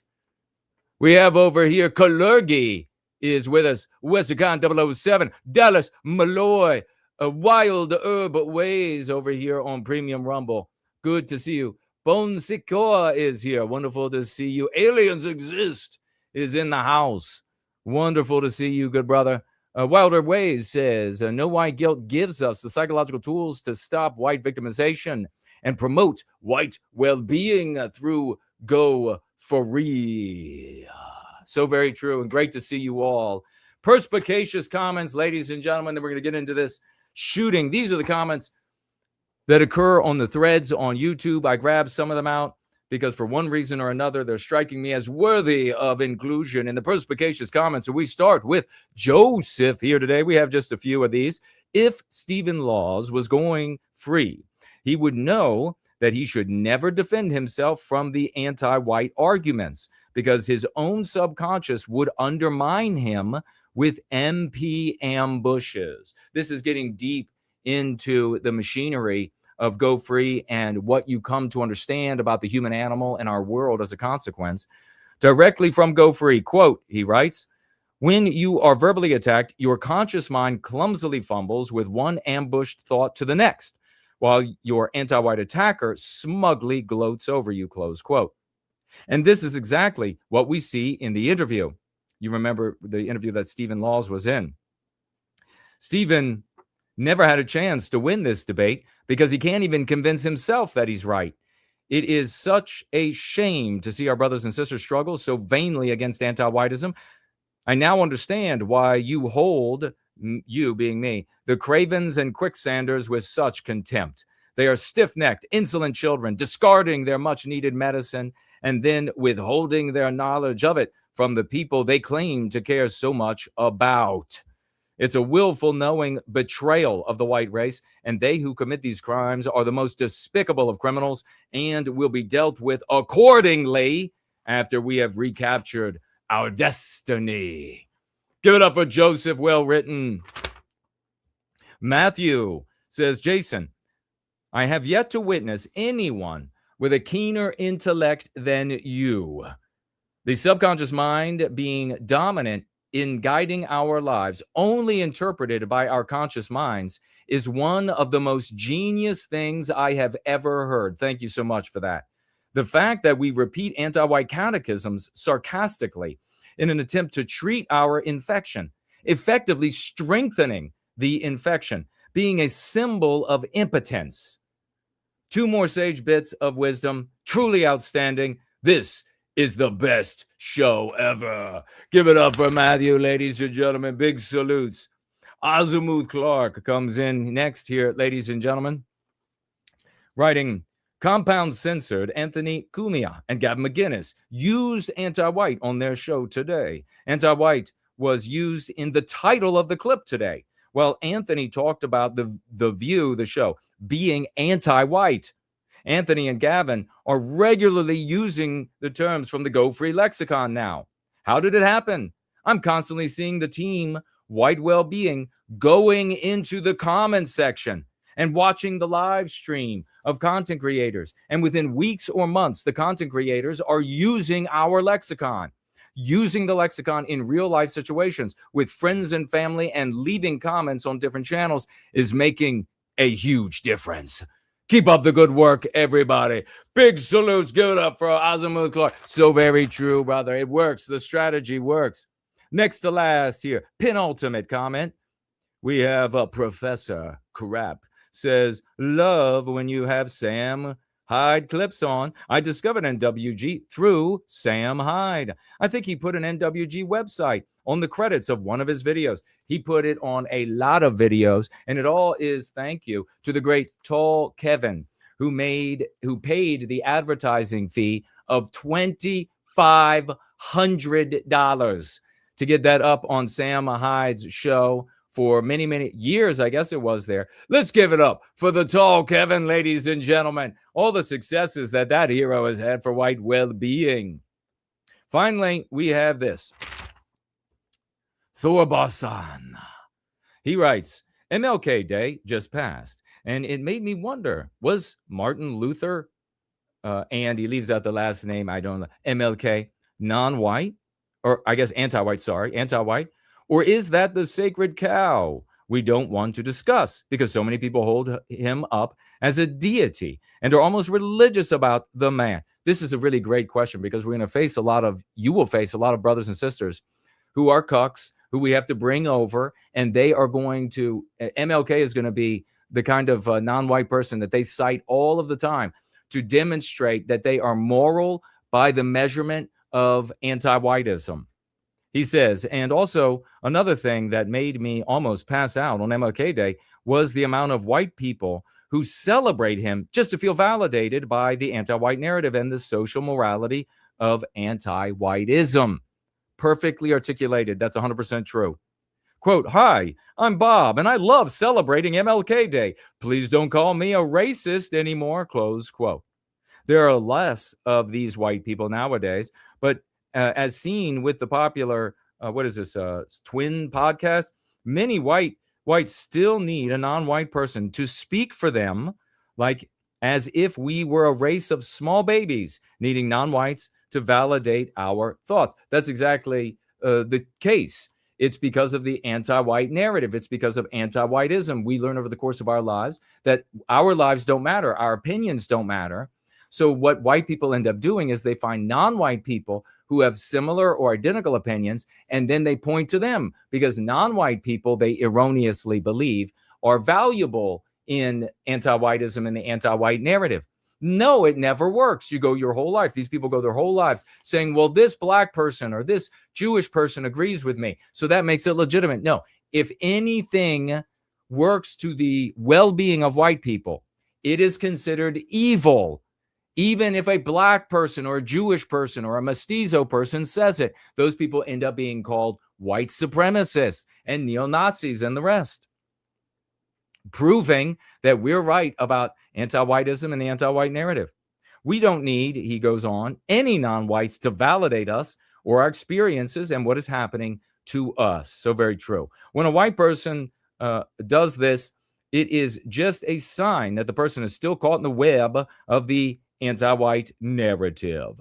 As whites, we can validate our own thoughts. Yes, we don't need permission or approval or validation from anyone else to advocate for our well-being, 100%.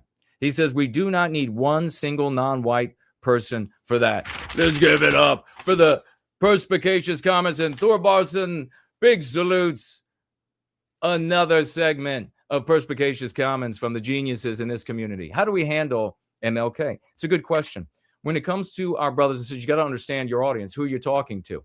And so many of our brothers and sisters, the vagues out there, they understand what they know about MLK. All they know is that, all they believe is that he wanted everybody to be nice to each other, to hold hands, and to consider a person's value on the content of their life, not on the way that they were born. And a lot of white people agree with that, and they don't know anything else.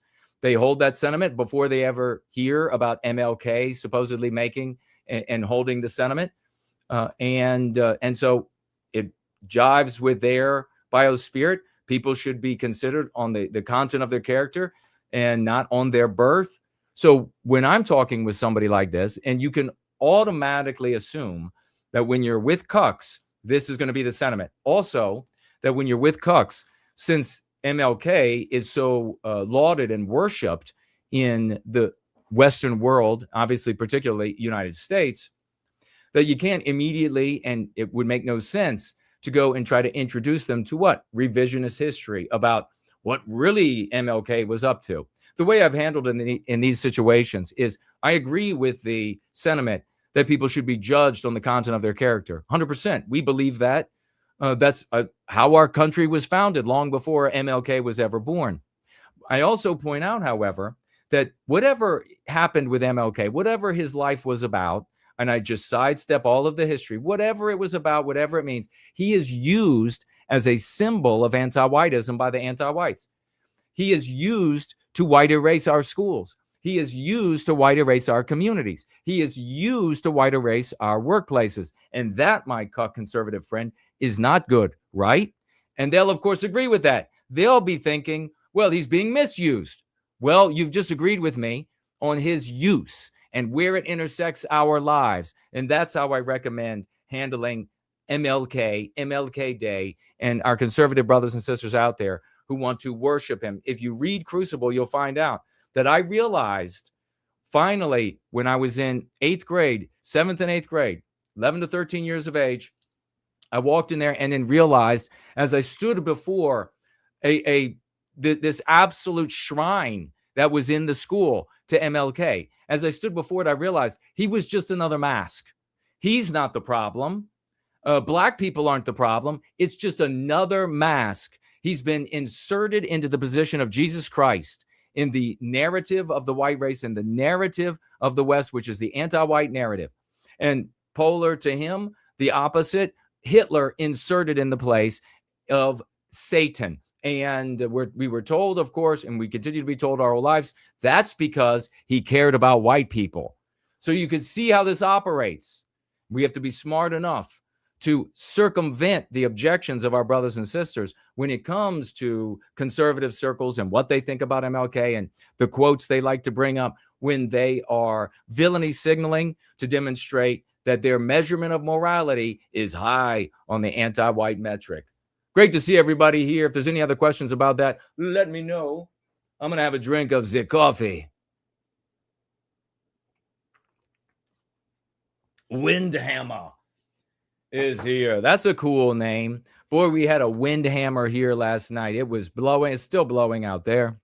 It's not the good kind of blowing, that I can promise you. It's not the good kind. It is freezing. It's 17 degrees here. I got up earlier today. I'm all discombobulated. I'm not combobulated. It's a day without combobulation because everything was out of sync. I had to go. And then there was like 10 inches or so of snow outside. Thank God it wasn't what the forecasters were threatening. Please don't tell me you were one of those people that went out and bought freezers and generators and 50 pounds of meat and all of this. If you did, this is a learning opportunity. And you can see right now, it's funny. There are people making videos about how they fell for it. Don't fall for these things anymore. You're seeing all of the hype across the internet. It's the exact same thing as the taboo grifters. There's now a whole niche of weather taboo grifters, or weather grifters, maybe we could say, a whole new niche of them. And what were they predicting? And they riled everybody up. End of the world. And yeah, there are people without power. There are some places that have had pretty bad weather, but not nearly as bad as they were promising us. They were telling us things here. I was saying, well, in the DC metropolitan area, you're going to get 18 inches. 18 inches. So didn't pan out. Don't listen to these people. And from now on, act like an adult. Chilling new video reveals new angle of Fed shooting armed anti-ICE protester in Minneapolis. AOC is here. Good to see you. Remember tagging me as No White Guilt while we are together. No spaces, so that we can see what you have there. Folks, we have Telegram groups that you can join, and you can find those in the description under YouTube. Please switch on over to live chat on YouTube so that YouTube doesn't chop some of the thoughts, censor them from you being able to see them on top chat or whatever verbiage they're using there. Hyperborean Dream is in the house. You can head on over to nowhiteguilt.org for so many more of these links as well. NoWhiteGuiltCollectibles.com for yet another option of links about everything going on. So what happened here? Well, ICE had shown up in a neighborhood in Minneapolis, and they were pursuing the arrest of not only somebody who was in the country illegally, which as far as I'm concerned is enough. You've got to go. If you're in this anti-white notion that no law has been broken, they haven't done anything wrong by sneaking into the country. And oh yeah, they need some sort of a long drawn out process where there's endless red tape and anti-white lawyers can muddle the process and stall the gears of the process to keep the people in the country forever. I mean, remember what happened to the Maryland dad? He's free now.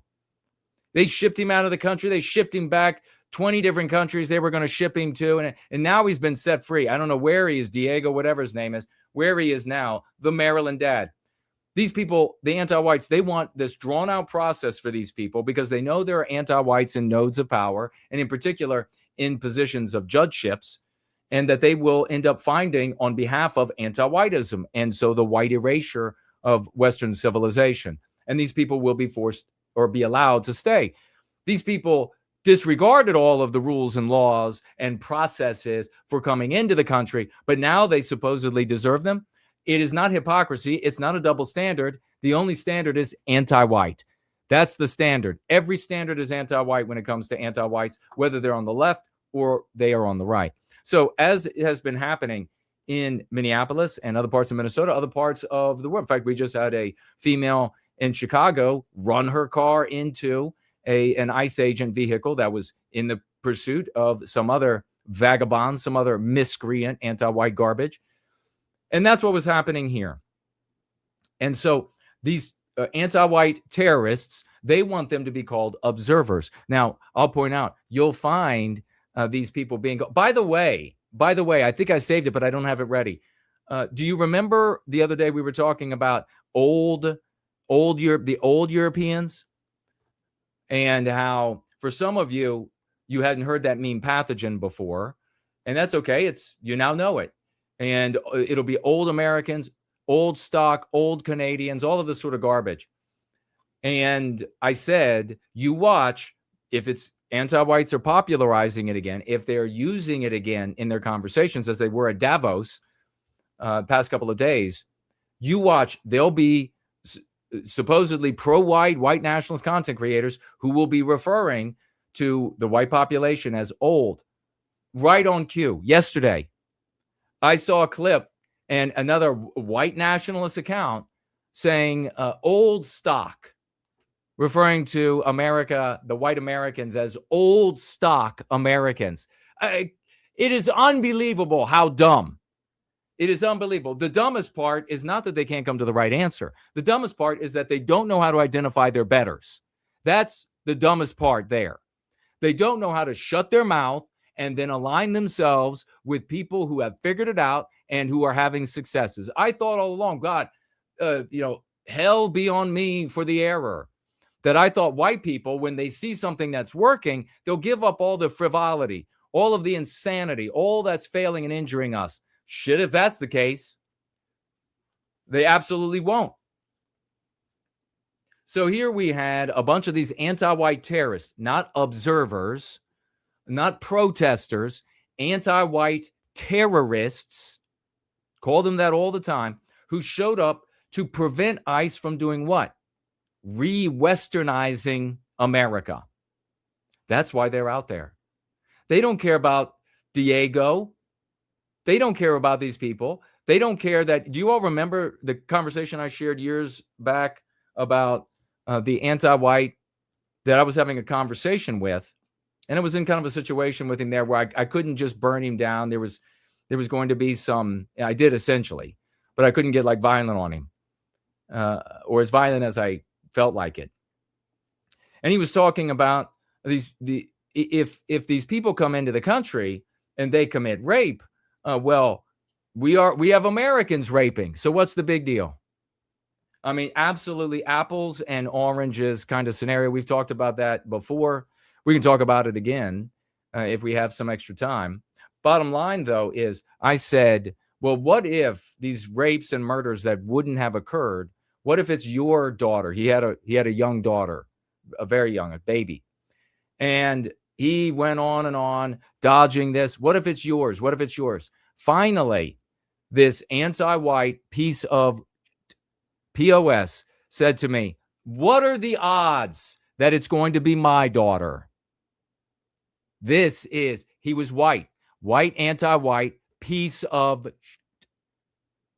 What are the odds that it'll be my daughter? They don't care. These anti-white terrorists out in the street, they want it to happen. They're fine with it. Why? Because what's more important to them? The white erasure. What's more important? And why is it white erasure? Not in service of some utopian that they would claim dystopian reality that they're working toward. No, because every little jot and tittle of white erasure in a Western country injures the white race. And for that, these people will die. That's how bad they want that injury. Every invader, every intruder, every border crosser, whatever you want to call them, illegal alien that gets to stay in the United States is injury. They're not out as injury to white people. This guy, Alex Pretti, who got his ass dead as it should have happened. This guy, Alex, he wasn't thinking about some grand scheme for anti-whiteism, some distant utopian environment where white people are all gone. He's not thinking about, boy, I want to make sure that Diego and whoever else, that they are here so that they can vote because I really just love Democrat politicians getting vote. He's not thinking about that. That's all secondary, tertiary. The primary thing that motivates these people and for the human animal, political ideology and religion are the same thing. Let's stop pretending that they are different. They are the same thing inside of the human animal. Exactly the same. So this guy is in service to a religion to victimize white people. That's why he's willing to risk his life. He is out there. He wants to, he doesn't think he's actually going to get killed. He thinks he's going to be able to go out there, interfere with ICE as they're doing successfully every day. And these intruders, these non-white anti-whites, maybe some of them are good people, some of them are bad people. They're getting away. And for Alex Pretti, he thinks that's great. That's more white erasure. That's more injury to the white race. That's wonderful. So he got out there with a bunch of other of these anti-white terrorists. And this also this notion that you see of so many the conservatives. They're like, he's being paid. He would not have to get any money to do this. And besides, he's taking the money.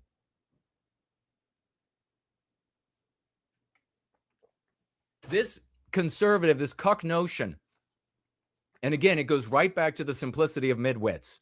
That there is one like animating, like remote control operator. This is a total reductive midwit take. And it's okay if you're a midwit and that's as far as you can go, as long as you're able to see that there are people out there that can see it more fully and are producing successes with what they have prescribed, right? It's okay then. We can't all be brain surgeons or rocket scientists, rocket surgeons, brain scientists. We can't all be that. So you've got things that you're good at. This is where we excel. This is the formula that works. Look at me as Rolo. This is legitimate leadership. This is what it looks like.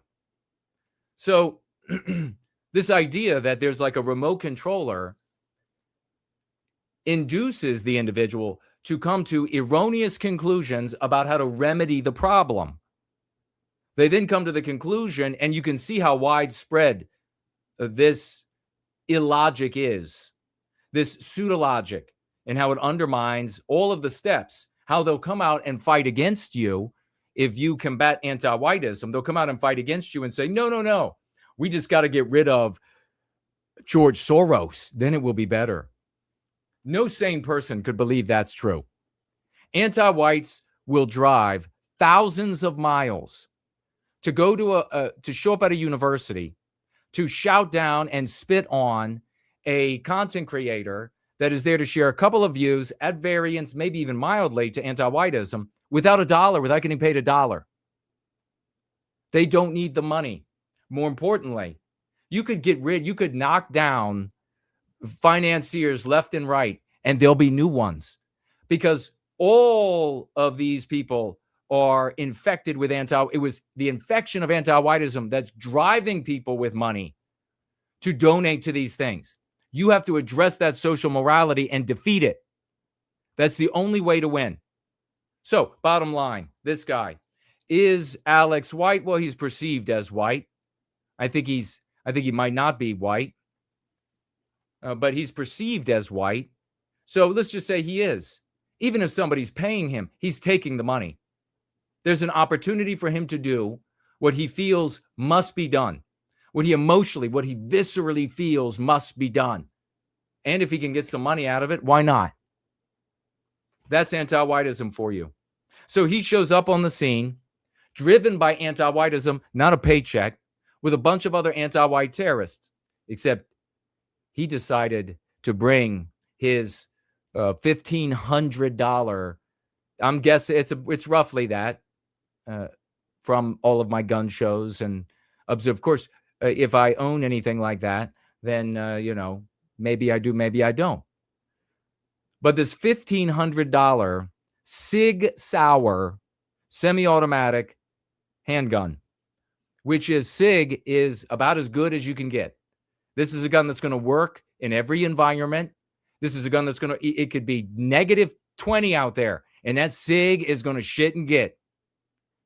Not only was it loaded with a full magazine, he had a second magazine. And for those who don't understand, sometimes you hear about it in the slang called a clip. It's the cylinder-like piece that goes into the gun that carries bullets. 2 magazines, 2 clips full of bullets. How many people was he intending to kill? Now, you can go to, and depending on the state, you can go to a protest carrying a weapon and actually be just a protester. Be out in some group of people and you got a sign and you're like, we oppose this, and actually be protesting. There have been people who have gone to protest with a rifle in open carry states like Virginia, but might not be for long, thanks to Abigail Spanberger, the anti-white garbage. So you could bring a firearm, but you can't fight and wrestle officers of the law with a firearm on you. And Alex was more than smart enough to understand this. When I look at Alex, he looks a lot like William Kelly, doesn't he, from the church? There's a bit of a look. And here's what's also interesting. You can look at somebody like Alex, you can look at somebody like William Kelly, and if you just clean them up a tiny smidge, not even a lot, that's the kind of leader that you see in the white sympathetic sphere. Oh, the neo-Nazi types. I wonder if they're getting paid. And then they look at somebody like me, somebody like Rollo, and they're like, he's too masculine. He's too good in bed. He's too much of an athlete. He's too smart. He's too clean cut. He must be one of theirs. We hear it all the time here. Must be a Fed. That guy must be working for the Feds. He was inserted when he was 11 years of age and has written numerous books and has been in service for a very long. It's amazing. So Alex Pretti decides he's going to go out and he's going to physically get involved with officers of the law, legitimate officers, despite what some government officials in Florida, for example, I think it was, where they were saying they're not legitimate agents. Now, this has been said a few places now, that they're not legitimate agents.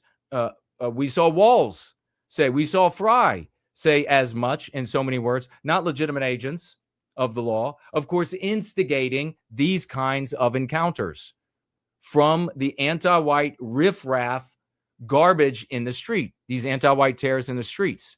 So the anti-whites in the seats are giving the anti-whites in the streets carte blanche, hands off. You could do what you want when it comes to these agents of the state, because these agents are re-westernizing America, and we can't allow that to happen. Anti-whiteism says it must always be the infliction of harm on the white race. So he goes out there, and there's a female there as well, and she gets shoved. There are a few of these people. She gets shoved by ICE to the ground. Alex, even though he's armed with this SIG, and what is he thinking? I mean, best case scenario, Best case scenario, he brought his gun for what? Would he be afraid of other anti-whites getting him? Why did he bring his gun? If not to shoot or attempt to wield and intimidate, if it came right down to it, federal law officers. I mean, there aren't counter-protesters that he has to have his gun for. You don't see this. I mean, you saw in that subway the other day, the anti-white Jewish guy surrounded by white nationalists, and he was able to say how much he hates them and that they should kill themselves, and nobody attacked him. Anti-white terrorists like Pretti have nothing to fear, do they? So he didn't have to worry about the counter-protesters, the neo-Nazis or whatever they are, lynching him on his way home, which we have to worry about. I have almost never gone to an event that spoke out against anti-whiteism, even a smidge, where we didn't have to worry about being attacked, maimed, beaten, robbed, property destroyed by anti-whites as we filtered off and went our separate ways. That's normal. They do it all the time. Anti-whites, in my experience. So why did he have the SIG in the first place? He didn't have to fear anybody leaving when he left there. He didn't have to fear counter-protesters there. There weren't going to be any. There were just going to be the anti-white terrorists and agents of the law from the federal government. It's an interesting choice. I would say that speaks directly to his intent. Not this notion of, well, he's got a right. He's got a right to be able to have a gun. Does he? But do we have some people, can we look up in Minnesota, is there concealed carry? And then I wonder, if there is a concealed carry, did he have a permit to conceal carry? Why did he have the firearm? Well, when I first watched this video, I didn't know what was actually happening. Who was the bad guy? Who were the good guys? Who was the bad guy? The thing that stuck out to me was that one guy, which I didn't know, was that an ICE agent? Because they all have extra clothing on because it's so cold. The thing that stood out about that guy was that he was doing everything with his left hand. Why was his right arm broken? What was wrong with the right arm and right hand? When I watched this video repeatedly, and then finally I realized this guy runs over and he's trying to help this anti-white terrorist female up off the ground, and ICE is pushing them all away. And this guy just using that left hand with the right hand somewhere around the waistband. And when I looked at the video, I saw him do this a couple times. That was strange. Kind of like somebody had a gun that they were trying to pull out while their back was to ICE and couldn't get it to come out. That's what it looked like to me. Like it was stuck on clothing. Everybody who's carried before has had the experience where you have your holster of whatever various type it is, and you go to get your firearm out. Even at the end of the day, you're putting it away, and it gets snagged on your shirt. It gets snagged on your jacket or whatever. You got to pull things away. That's, of course, one of the problems of carrying is you need to be able to get the firearm out immediately if you've got trouble ahead of you. And there are all kinds of holster dealers. I mean, it's amazing. It's a big money business to say, with our holster, nothing will get in the way. It'll come right out and you'll be able to defend yourself. You won't be dead. So this guy, according to what I saw, looked like he was trying to pull something out of his pants. And I'm going to guess it wasn't his little Fuentes. I'm going to guess that it was that Sig Sauer. Nevertheless, he gets pulled to the ground by the agents. They pull him away from the female that he's trying to help to her feet. And they jump on top of him because something's not right. They're trying to hog tie him. And somebody yells, he's got a gun. Does an agent get the gun out of this giant melee, this scrum? You're an agent.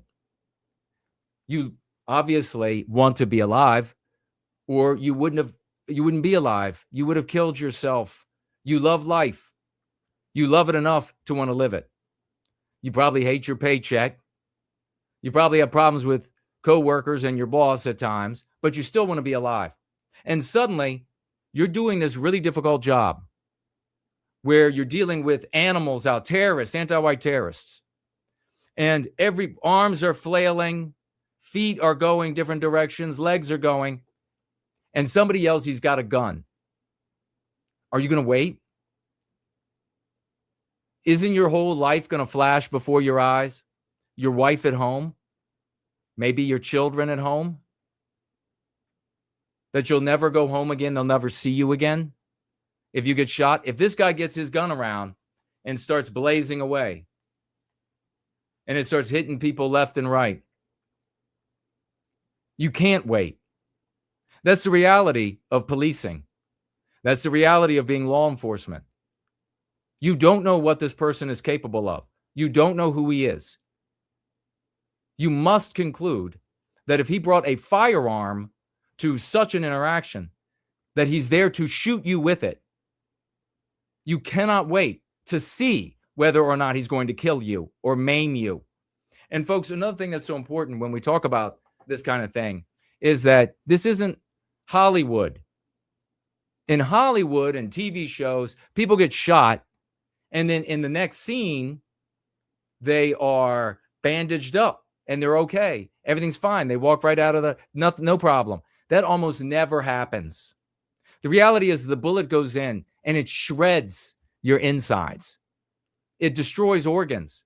It severs nerves. It splinters bone. It goes through lungs. It kills you. So you're not going to wait. It's not Hollywood. You know what a bullet does in that kind of environment.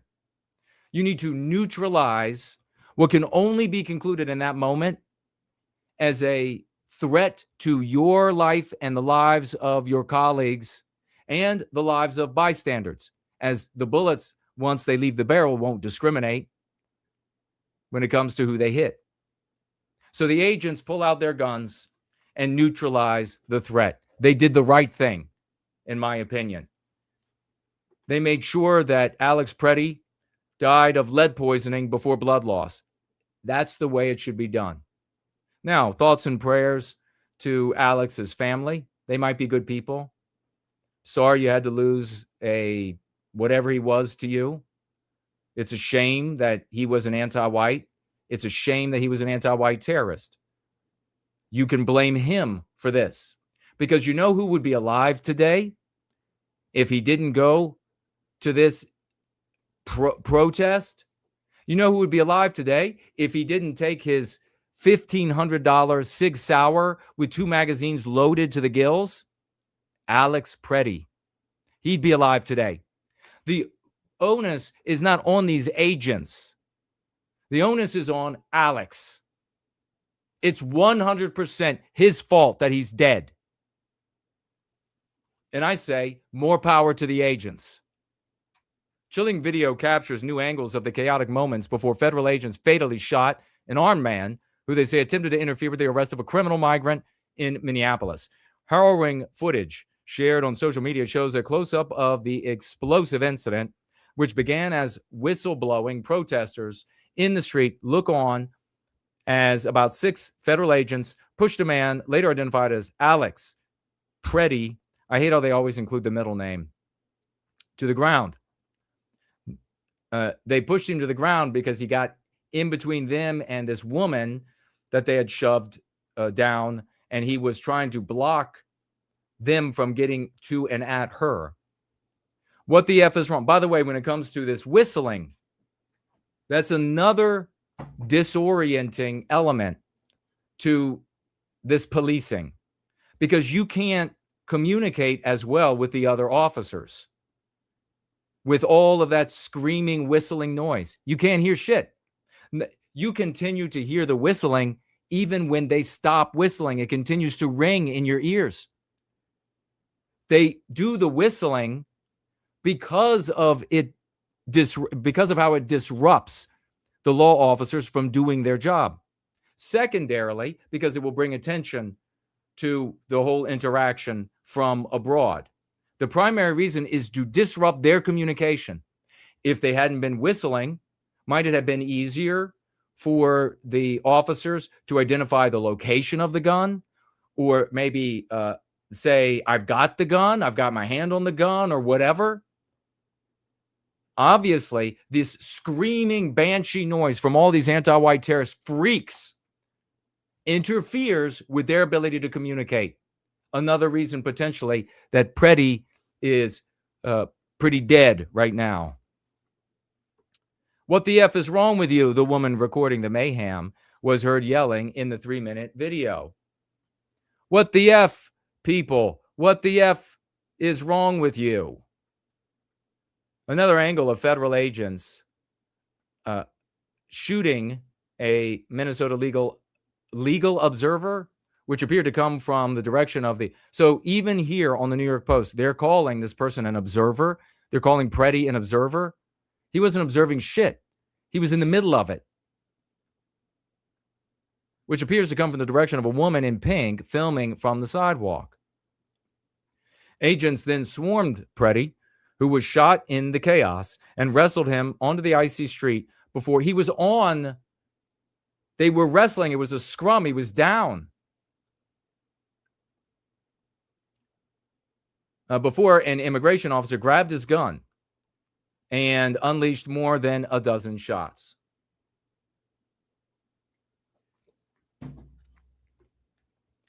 The woman filming the disturbing scene screamed as gunfire erupted, repeatedly shouting, "What the F?" The video showed ICE officers backing away, with some still aiming their guns at the 37-year-old, slowly approaching him. Of course, because they don't know what state he's in. And none of them there know. This is the anti-whites.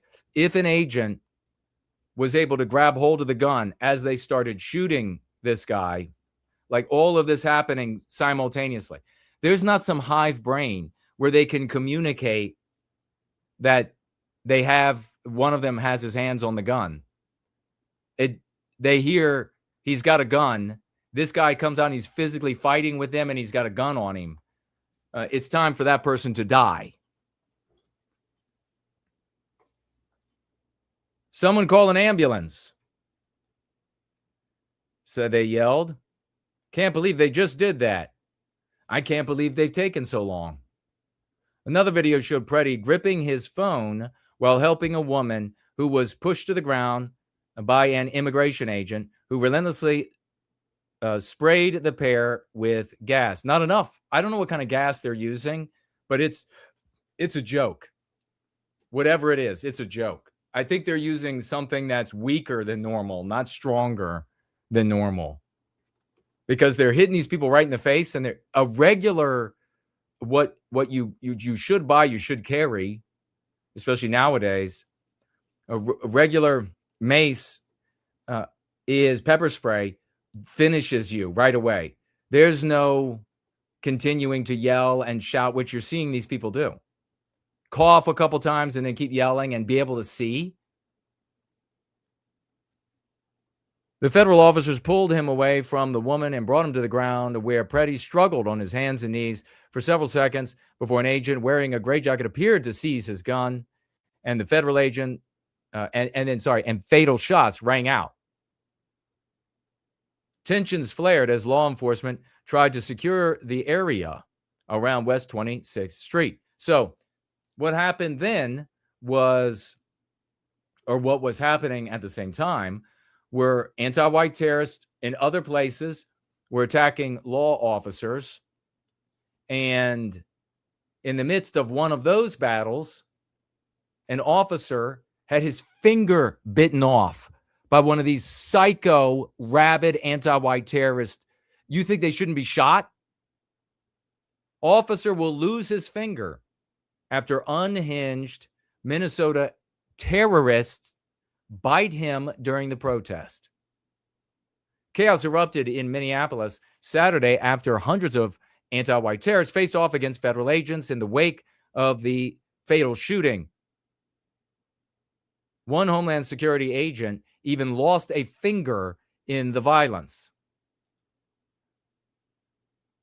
Of protesters then showed up at the scene.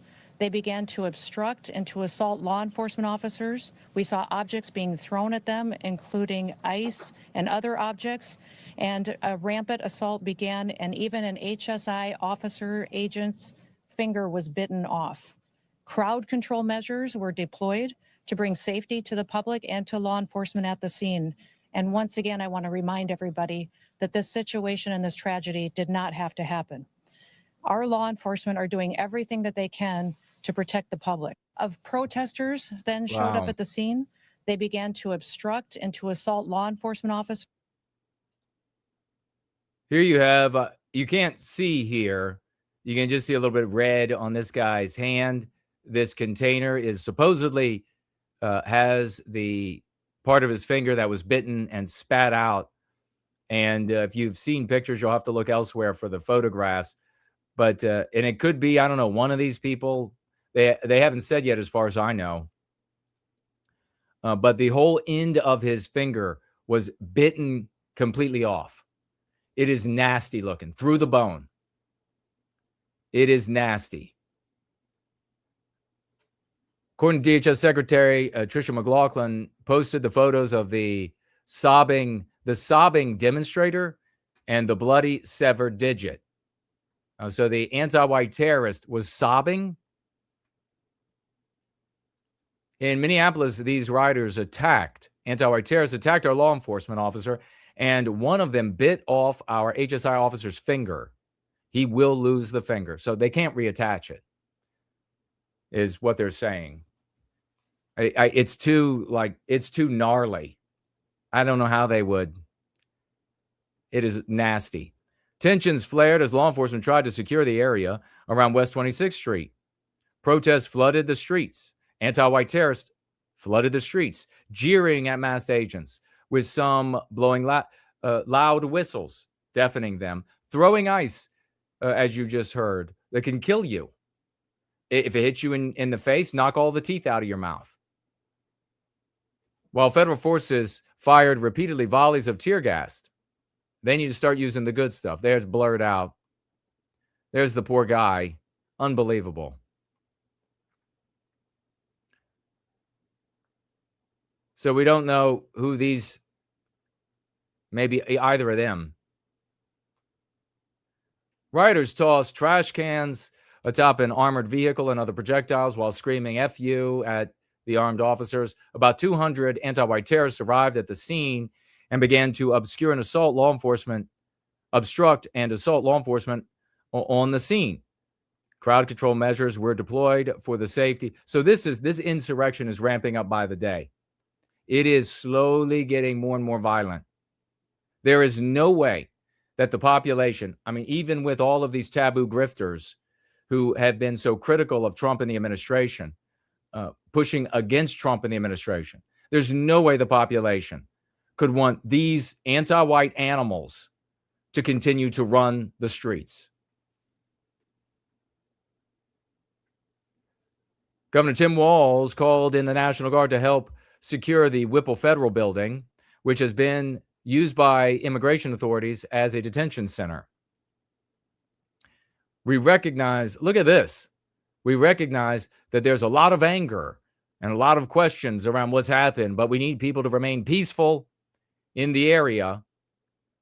We have an unlawful assembly at this time, said the police chief O'Hara. And this black police chief, if I'm right, his wife is a black Muslim. Look at here. We just watched some of the video of the state troopers in Minnesota fleeing. Pretti, 37, died at the scene after authorities alleged he brandished a weapon. He definitely had one, from what I saw. As the dramatic events unfolded on the streets that include a boutique donut shop and ethnic restaurants, one protester carried an upside-down American flag.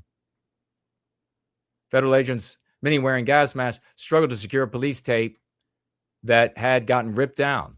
So they don't want them to be able to establish a perimeter to investigate the totality of that event.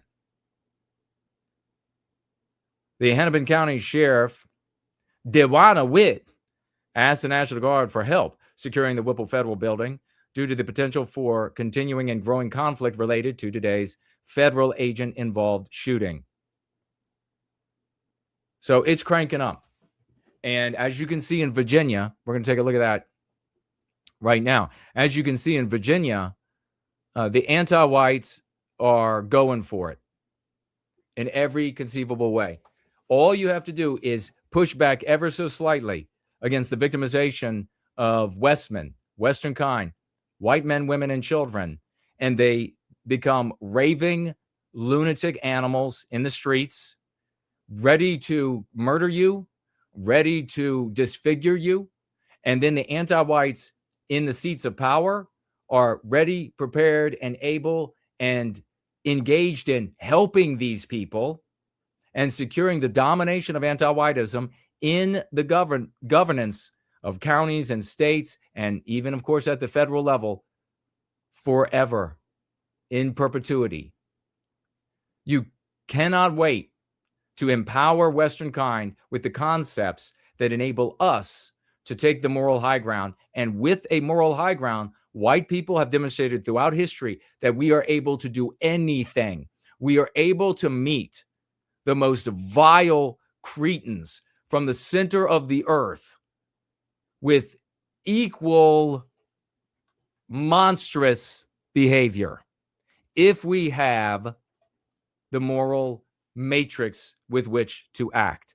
Otherwise, white people won't.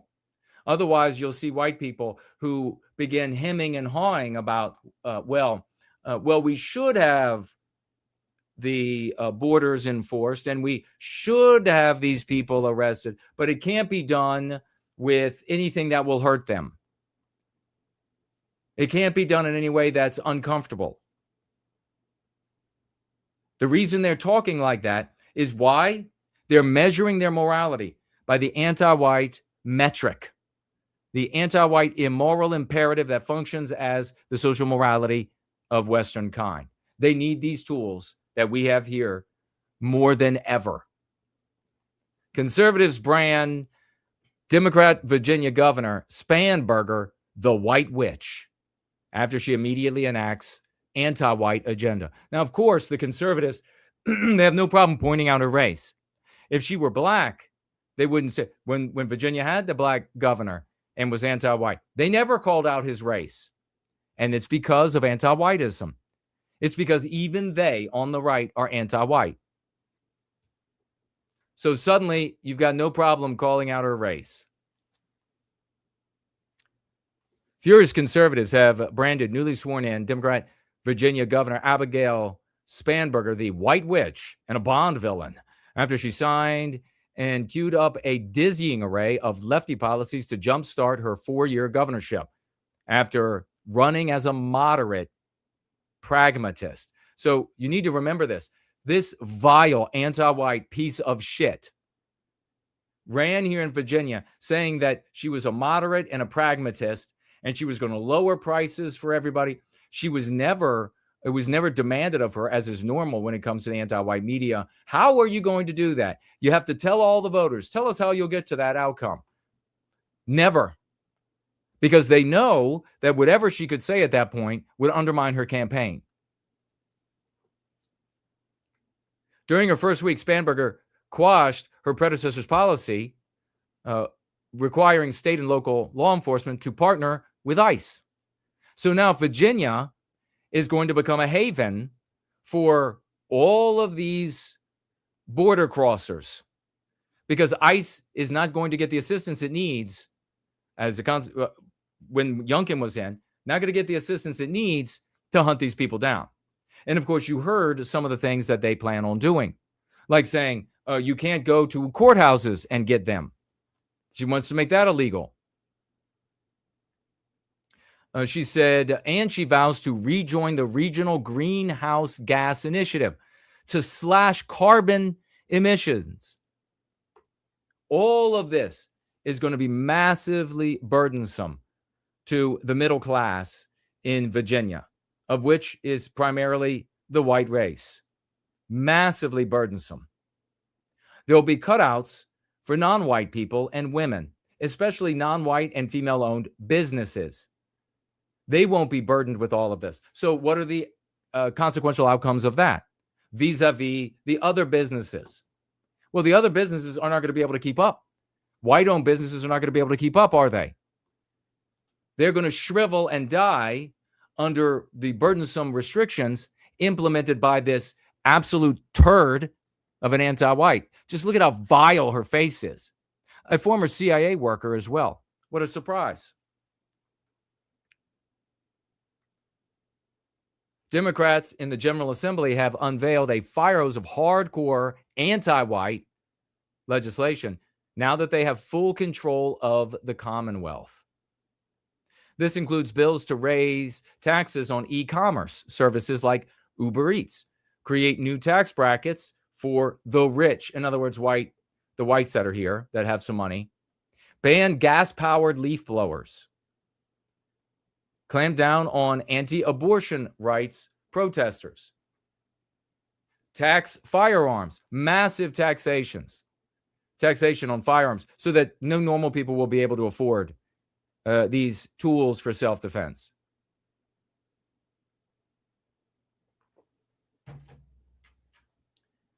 Gladiator says, we whites are resourceful and non-whites cannot compete. They destroy and white men build. But certainly we see that in our environments. Henry says, I'm at the point where I'm thinking, if I was in charge, it'd be safer to take your chances with the cartel than run over here and sneak across illegally. Yes, good on you. Tag me as No White Girl. Best friend of Jesus is here. Audrey is here. Hello and welcome. Problematic Biospirit is with us. Hello. Tagging me as that symbol. No White Guilt. Juliet says Pretti was an ICU nurse in the Minneapolis Veteran Medical Affairs, the VA facility. And and anti-white for sure. And saying, what now? He does look like he is potentially a Jewish anti-white. Absolutely.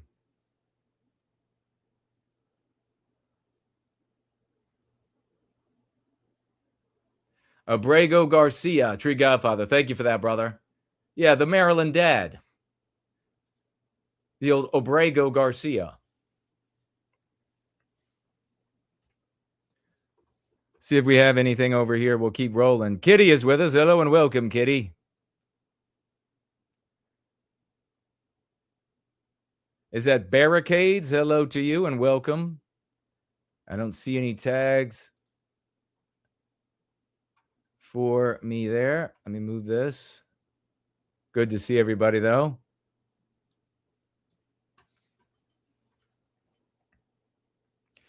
Quote, we're setting the tone for what Virginians can expect over the next 4 years.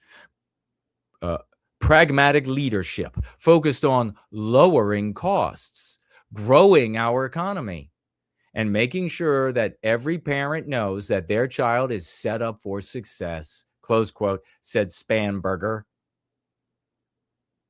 So Youngkin created an increasingly economically favorable environment, left behind a massive surplus, and now Spanberger is going to come in and make sure. So everything's going to be really affordable when you're paying 5% more here on this thing that you get all the time, 10% more there in taxation, this thing you get all the time, $500 fee over here if you want to buy this tool of self-defense, speed cameras everywhere, sending you tickets in the mail, all for just generating revenue.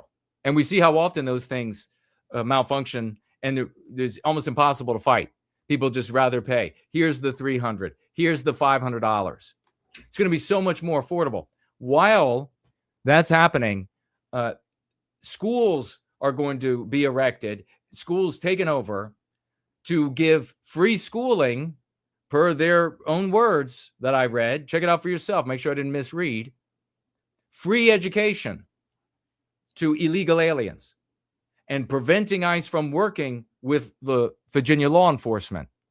On and on and on. She's been in office 6 hours and already trying to turn Virginia into Minneapolis. Conservative pundit Meghan McCain grumbled. Even her. It's like the CIA built the perfect, of course, it's like the CIA built the perfect Karen. She's an anti-white bitch, loser.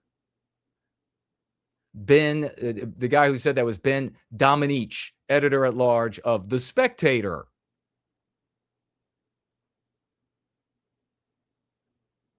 She worked at the CIA in the 2000s. Domenech referenced Spanberg's nixing of former Governor Glenn Youngkin's executive order demanding that the law enforcement here work with ICE. Quote, a long winter without Christmas has come to Virginia, close quote. The conservative Catholic Lepanto Institute swiped with a photo of Spanberger as the wicked white witch from the Narnia books. And so there you have the image. Most of Spanberger's executive orders revolve around the affordability agenda, such as requesting a report on steps she can take to cut the cost of living for Virginians. How about nothing that you're going to do cuts the costs for us? Nothing. Everything increases costs.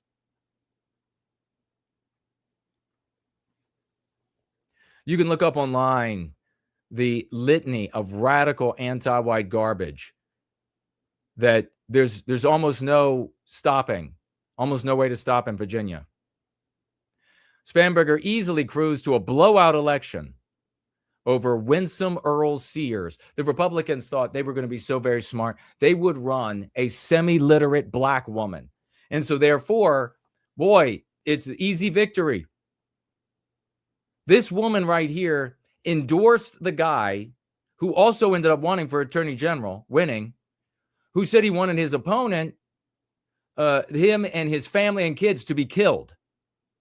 And this woman endorsed it, and she won.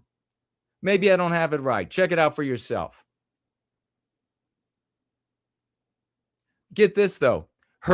Spanberger's former roommate, Mickey Sherrill, won the governor's race in New Jersey and was also sworn into office on Tuesday. And that's kind of interesting.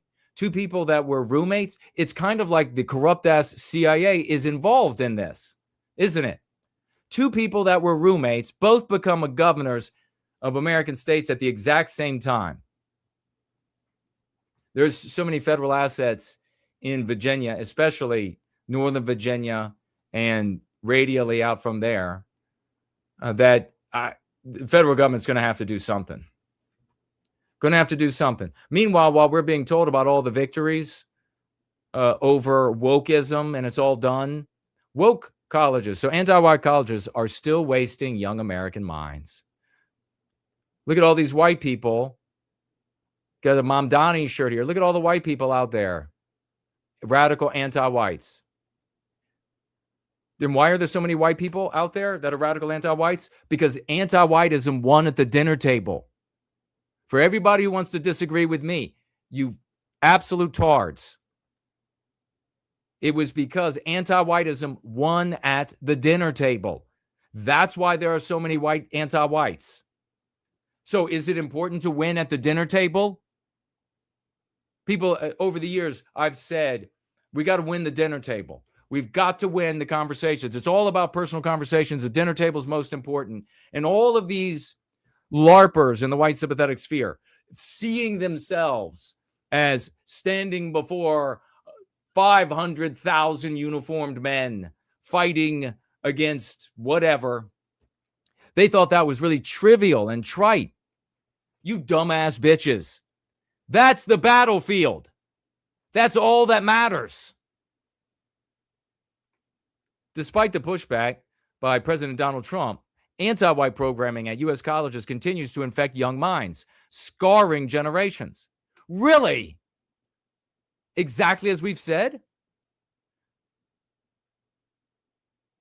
And one particular sickening example is right here in New York at Brooklyn College.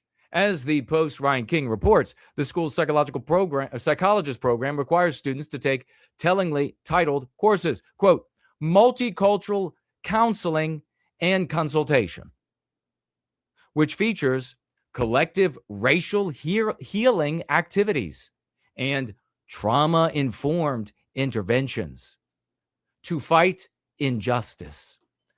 Now, when in the anti-white narrative, when they talk about injustice, what are they talking about? Course material unearthed by Defending Education teach that whites are privileged and weaponize their whiteness. We never use that anti-white slur, whiteness.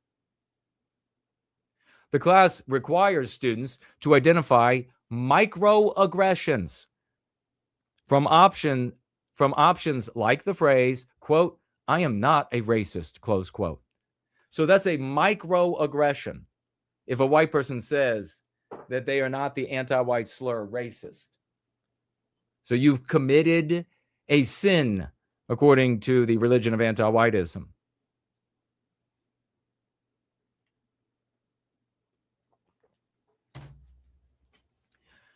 The BuzzFeed a mandatory privilege quiz, has them cite factors that make them privileged.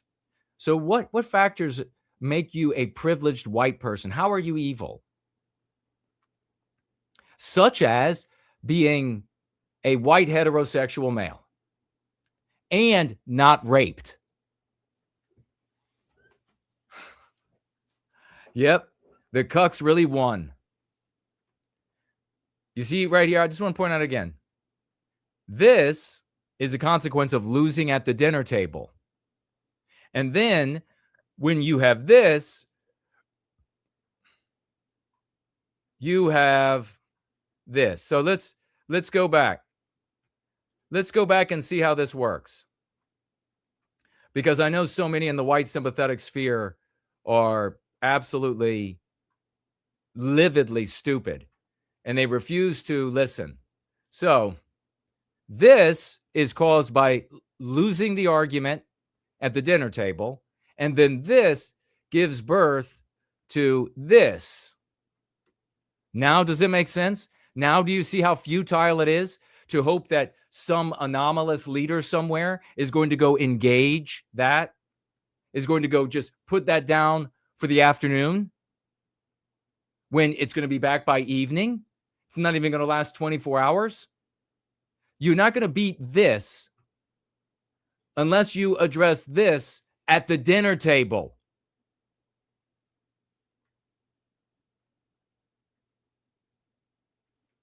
It should be of more concern that future school psychologists are required to pass a class that promotes such deeply divisive and caustic ideology. Why the abstraction, Ryan Stanley?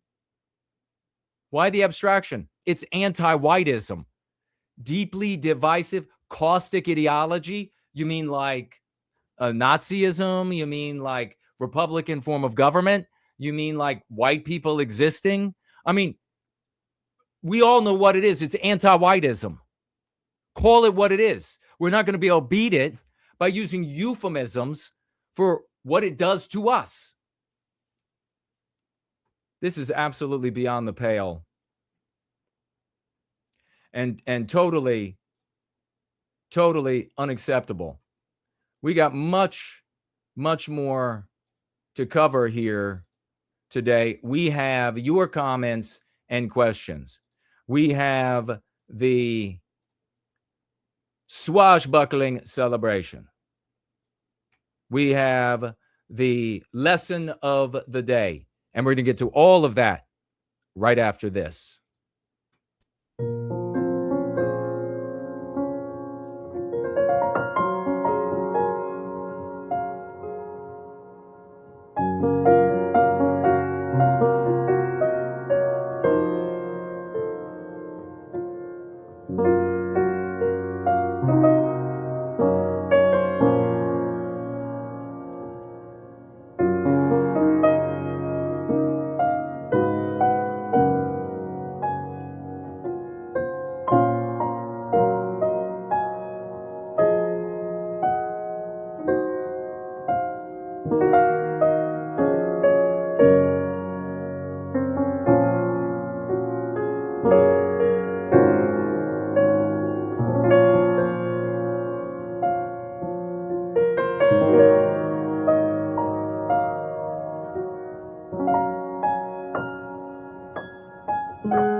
Drowning in the argument, the anti-white says, what exactly is anti-white? You have got to be animated with the righteous passion of reclaiming our destiny. We are the heroes of this era.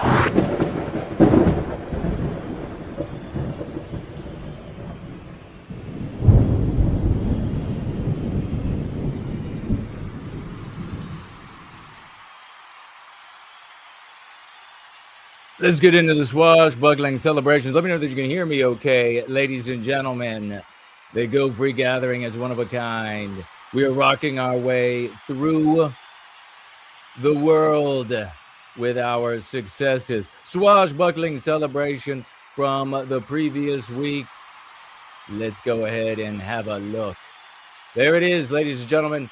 Thus spoke Zarathustra. Cindy Ben. Celebrate, ladies and gentlemen, swashbuckling. White well-being isn't about money. It's about having our own biospiritual instinct reflect back at us by living in Western civilization and not being white race in our own Western countries. Anti-whiteism is evil, and we need to speak up against it. Almost 4,000 human beings the great Cindy Ben has empowered this past week. Show the love, ladies and gentlemen. Dandy Westman. Look at this beautiful meme. I love the meme. Swashing on Elon Musk. Dandy writing, I'm optimistic that Musk will be successful in combating anti-whiteism to restore Western civilization in a pristine state. 7,500 plus people empowered by the great general in swashing, Dandy Westman. Look, we've got this coming up. We got so many goodies coming up for you, ladies and gentlemen. Oh my God, more goodies, more goodies. More goodies, even more. Give it up for the great Hans and team.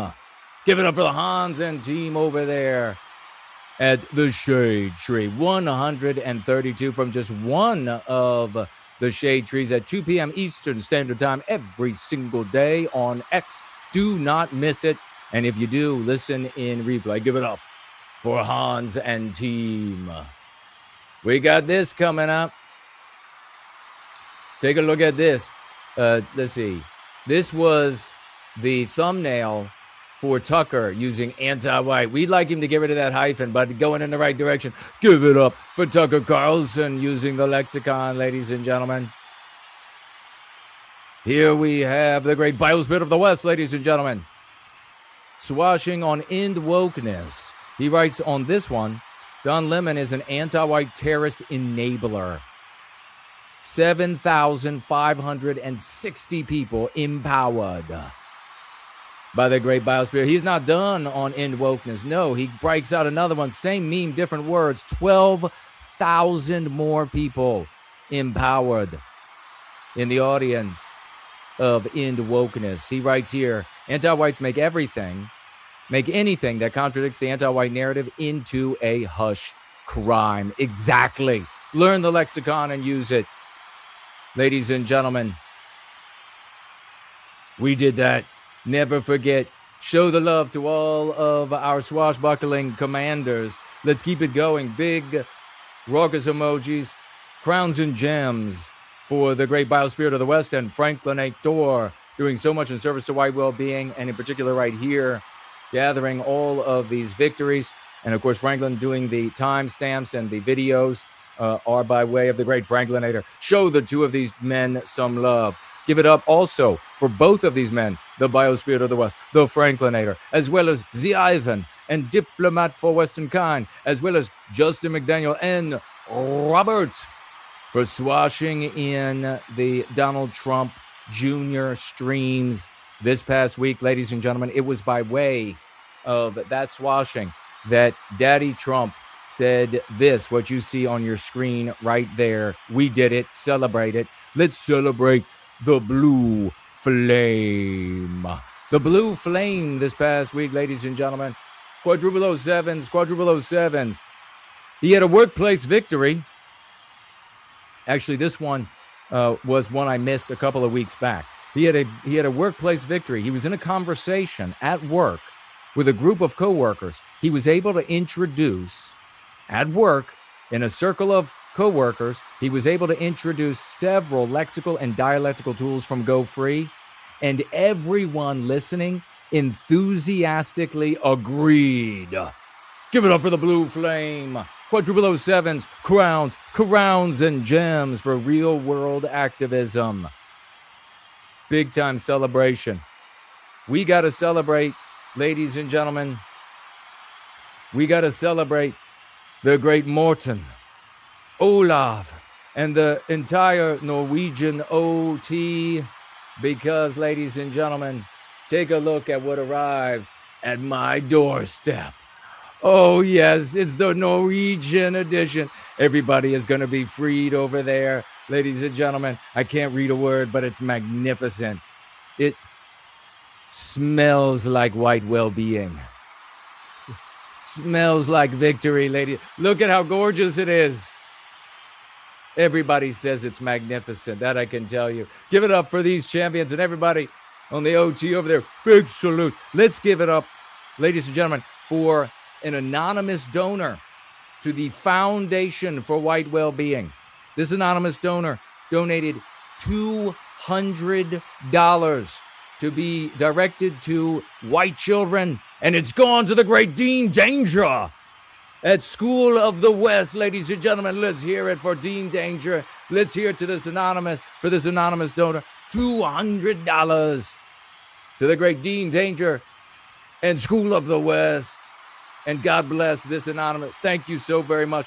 Big salutes. We love you for that. How glorious. That is the Foundation for White Wellbeing.org. Check it out, ladies and gentlemen. We're rolling. What was that guy singing earlier? That song, that rap song? I don't know the words. I would sing it. That's got to get off the screen so we can proceed. Let's get rid of this. And this. I'll drag it, I guess. It needs a minute to think. We don't need a minute to think, though, because we have epic victories coming up. We've got epic victories. Let me know that you can still hear me okay, because I don't know. Continue to celebrate Anglo-Saxon NWG liberating 3,000 people with his comment, racist, you put it in quotes, is just an anti-white slur. This is in the audience of Max Gnest, or Gnay, I don't know what language that comes from. Give it up for Anglo-Saxon NWG. Epic victory, my brother. Biospirit of the West is back again. 2,027 more people liberated with the white magic of Go Free. And it was so liberating that the original poster removed the post. That's how you know that you're having epic victories, ladies and gentlemen. Give it up for Biospirit of the West. We'll keep it going. JB from Florida here. Over 500 people in the audience of Chris Manahan being liberated. Give it up for JB from Florida. Epic swashing. Well done, my brother. Biospirit of the West back again 2,400 more people. Given the white magic in the audience of Basil the Great. Battle Spirit of the West again. Keep it going for this champion. 2,400 more people, ladies and gentlemen, in the audience of Taya, liberating these people. You gotta love it. Justin McDaniel, ladies and gentlemen. She's an anti-white hag, he writes. Epic meme. Almost 5,000 people empowered in the audience of One Terrible. Justin McDaniel back again. 6,339 empowered in the audience of One Stealth. Content creator. Battle Spirit of the West back again. Either whites retain control of our countries or our countries turn to poo. 2,600 empowered with the epic meme in the audience of I am yes, you are no. Autumn Musings from the Wild, 2,500 views, empowering 2,500 people in the audience of Daily Romania. Keeping it going with Western Kind 007, gifting the white magic of liberation to 2,700 souls in the audience of someone called Crazy Clips. Battle Spirit of the West back again with the epic meme. 4,000 people empowered in the audience of, whoa, Chris Rufo. I wonder what he had to think about that. Battle Spirit of the West back again. He can't be stopped, ladies and gentlemen. 6,000 more human beings gifted the tools of liberation in the audience of Steve Laws. Diplomat for Western Kind. Look at these epic memes. We got the best memes. 7,000 people empowered in the audience of Taya. Cool Papa J Magic is in on the board this week. 6,234. Look at the meme. I love it. In the audience of Taya as well. Dio from the Wild. Look at this beautiful meme. Europe free from anti-whiteism. Oh my God. I love it. Working on 700 people in this account from the Wild. Give it up for Dio. Metaron coming in with 8,000 people he empowers using the beautiful meme, a retweet of the Blue Flame. Let's give it up for both of these heroes. Nothing but 07s, crowns and gems for victories galore. I am yes, you are no. 20,000 people empowered here. And he's talking about white erasure. Give it up for I am yes, you are no with his tweet. From the Wild, John here, saying accurate to one of our memes. You gotta love it. 4,000 people from the Wild, John liberates in the audience of Wilford Riley. Matt Walsh in on the game this week. And here he is using anti-white terrorist. Oh, buddy. I love it, Matt. I love it. Anti-white terrorist. 488,000 people this week read anti-white terrorist. Give it up for Matt Walsh. A huge victory. Sam Parker this week coming in with a victory. Talking about the new He-Man movie. I think it's 6 white characters, including the smart white guy they've made non-white in this movie. What a disgrace. And what does he say right at the beginning? White erasure. How many people empowered by Sam Parker? 101.1 thousand people empowered seeing white erasure this week. Give it up for Sam Parker. Anglo-Saxon NWG rolling in with 5,528 souls he has brought home to heaven in the audience of Taya. The tree, the God, the Father. 6,145 souls he collected for redemption in the audience of Elon Musk. Tree Godfather back again. 6,106 more souls he gathered up for redemption in the audience of Elon Musk. Show the man some love, ladies and gentlemen. Tree Godfather, yet again, anti-whiteism is destroying the West. 1,500 more he empowered in the audience of the AFL-CIO.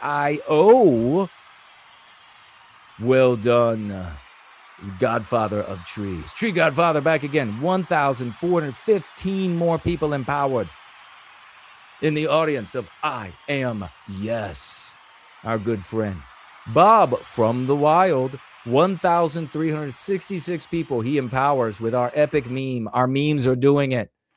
In the audience of Taya, the audience has to take a breath here, though, for their cheering. The American Tribune in the Wild, ladies and gentlemen, using our glorious meme here. How many people is that? 14,000 people empowered by the American Tribune just this week. Give it up for this champion. Machiavelli is here. Look at the beautiful meme. Oh my God. Oh, I love it. Oh, I love it. How many people did he empower? 25,000 people he empowered this week with that meme. Give the man for Western Khan back into the game because anti-whites want total white erasure. 9,160 people he hoisted up into the air in the audience of Taya. Give the map for Western Khan back again. 3,000 more souls he empowers with the tools to liberate them in the audience of Lazi B. Anglo-Saxon NWG in the game. Still he's on the field. Coach, don't take him off the field. 4,305 more people empowered in the audience of Taya by the great Anglo-Saxon NW, Justin McDaniel. You know he would be on the board, ladies and gentlemen. 3,747 souls collected and liberated in the audience of Nazir Afzal. Justin McDaniel back again. 10,000 plus. He gifts the tools of white well-being in the audience of Elon Musk. Justin McDaniel back again. 3,531 gifted white magic in the audience of Jack Posobiec. Justin McDaniel is on a streak. He's on a streak, ladies and gentlemen. 7,816 more points, living human being points to Justin McDaniel in the audience of Defiant Elves. Dandy Westman, 4,172 points, a point for each human being in the audience of Discussing Film. We are everywhere, folks. We are everywhere. Anglo-Saxon and WG. He's running a rail down the sidelines, and he catches in the end zone for the score. 2,568 points. Human beings empowered in the audience of Matt Walsh. Travis Bickle from the Wild using our epic meme.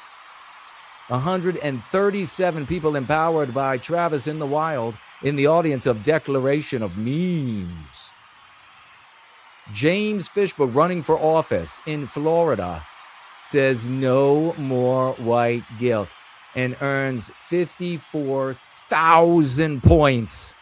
54,000 people empowered by James. Show him some love. No more white guilt. The great Robert is on the board this week, ladies and gentlemen. 2,112 and climbing points in the audience of Taya. How many are going to be empowered in this one? The Tree Godfather empowers 1,600 plus brothers and sisters in the audience of Elon Musk. Anglo-Saxon with the same meme. Still out on the field, 2,422 more people saved in the audience of Taya.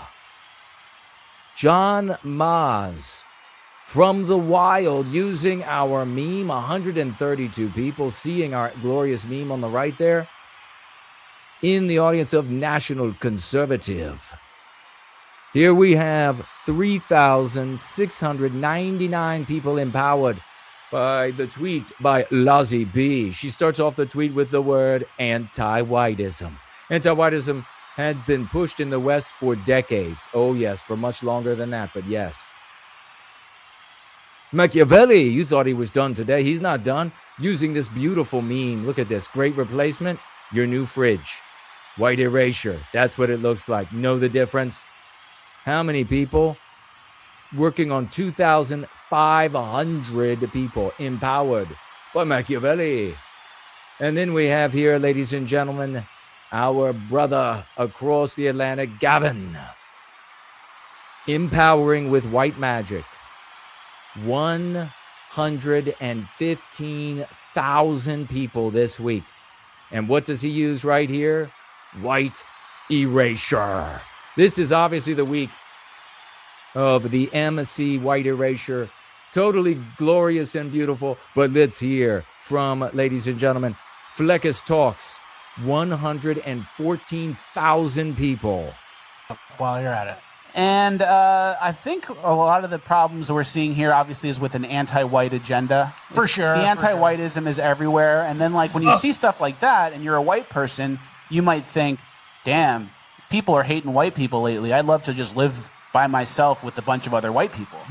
And some people in Arkansas did that, but turns out living in a community amongst like-minded people who also look like you is anti-Semitic. Yeah. This is from the ADL. It says, residents of Northeast Arkansas should be deeply concerned about a white supremacist group's attempt to develop 160 acres near Ravenden. Give it up for Fleckus Talks, ladies and gentlemen. 114,000 people empowered. Let's hear it for the great King Dice. 206,000 people empowered this week and counting. Too many so-called leaders have stayed quiet. Actions have consequences, and inaction has consequences too. Inaction about anti-whiteism certainly has consequences. Inaction about the endless list of crimes that you have failed to investigate, failed to prosecute anyone for, has consequences because the criminals now continue to exist. Because the criminals continue to, well, do what they do. Keep it going for King Dice, ladies and gentlemen. Another video. This one, 152,000 people empowered. They're trying to prevent white people from enjoying a nice, homogenous neighborhood, community, country. We all know what's going on, and most people in conservative Inc. are still afraid to talk about it. They're, dipping their toe in the pool a little bit, talking about the systemic anti-white racism. Still won't call it anti-whiteism, but thankfully Tucker's still out there trying to set the frame and make it safe for other people to talk about things like this. Give it up for King Dice, ladies and gentlemen. Nothing but crowns and gems for the king. Let's hop on over to News Fist and Rhetorically Defective. 4,000 viewers of this. That's the question. Wouldn't it be more powerful to say Jew hatred than anti-Semitism? Well, one thing I should just say is, again, protect, advocate, educate. We have centers of excellence at ADL, our Center on Extremism. We also have a Center on Anti-Semitism Research. Our Center on Anti-Semitism Research is run by a Stanford PhD. It's actually observed. I wonder if you had a center on anti-whiteism research. I didn't think I would take psychic damage from this right now, dude. This is fucking. This should be done in a cave with fire bouncing off the walls, very dimly lit, with their eyes glowing in the dark. Right now is this is fucking evil, dude. That's what we are, mate. We're the Center for Anti-Whiteism Research. Honestly. Yes. Big salutes and applause, ladies and gentlemen. Loving it. Let's keep it going. Let's keep it going for Dandy Westman, who scored 2 major victories on Leonardo Joni. Both of these, an audience of 23,000 have observed and growing. Dandy Westman says, Casey Putsch, Ohio governor candidate for founding challenging the anti-white establishment Dems and GOP, who are backed by sellout billionaires and global anti-white oligarchs aiming to white erase our homeland. Yeah, I mean, it's undeniable. Even Elon Musk, who before wasn't really touching the subject of white erasure and white genocide, has been retweeting and talking about this. And recently you had that thing that happened with the rabbis who said it's the old Europeans. That's what they're even changing the language. Keep it going for Dandy Westman. What a week he had, ladies and gentlemen. Here we go. Dandy Westman, Indian becomes CEO of Dairy Queen, local Dairy Queen in 85% white town, staffed entirely by Indians. Everybody gets diarrhea. No, he didn't say that, but that's what happened. The That's not colorblind meritocracy. It's white erasure. Vivek will do the same as Ohio government vote push to end anti-whiteism in Ohio. Fully agree with you. This is the thing that I think white people got to get. Nothing but salutes and applause for Danny Westman and Leonardo Joni for reading this and entertaining the questions and endorsing the statements. Keep it going, ladies and gentlemen, and we'll be right back.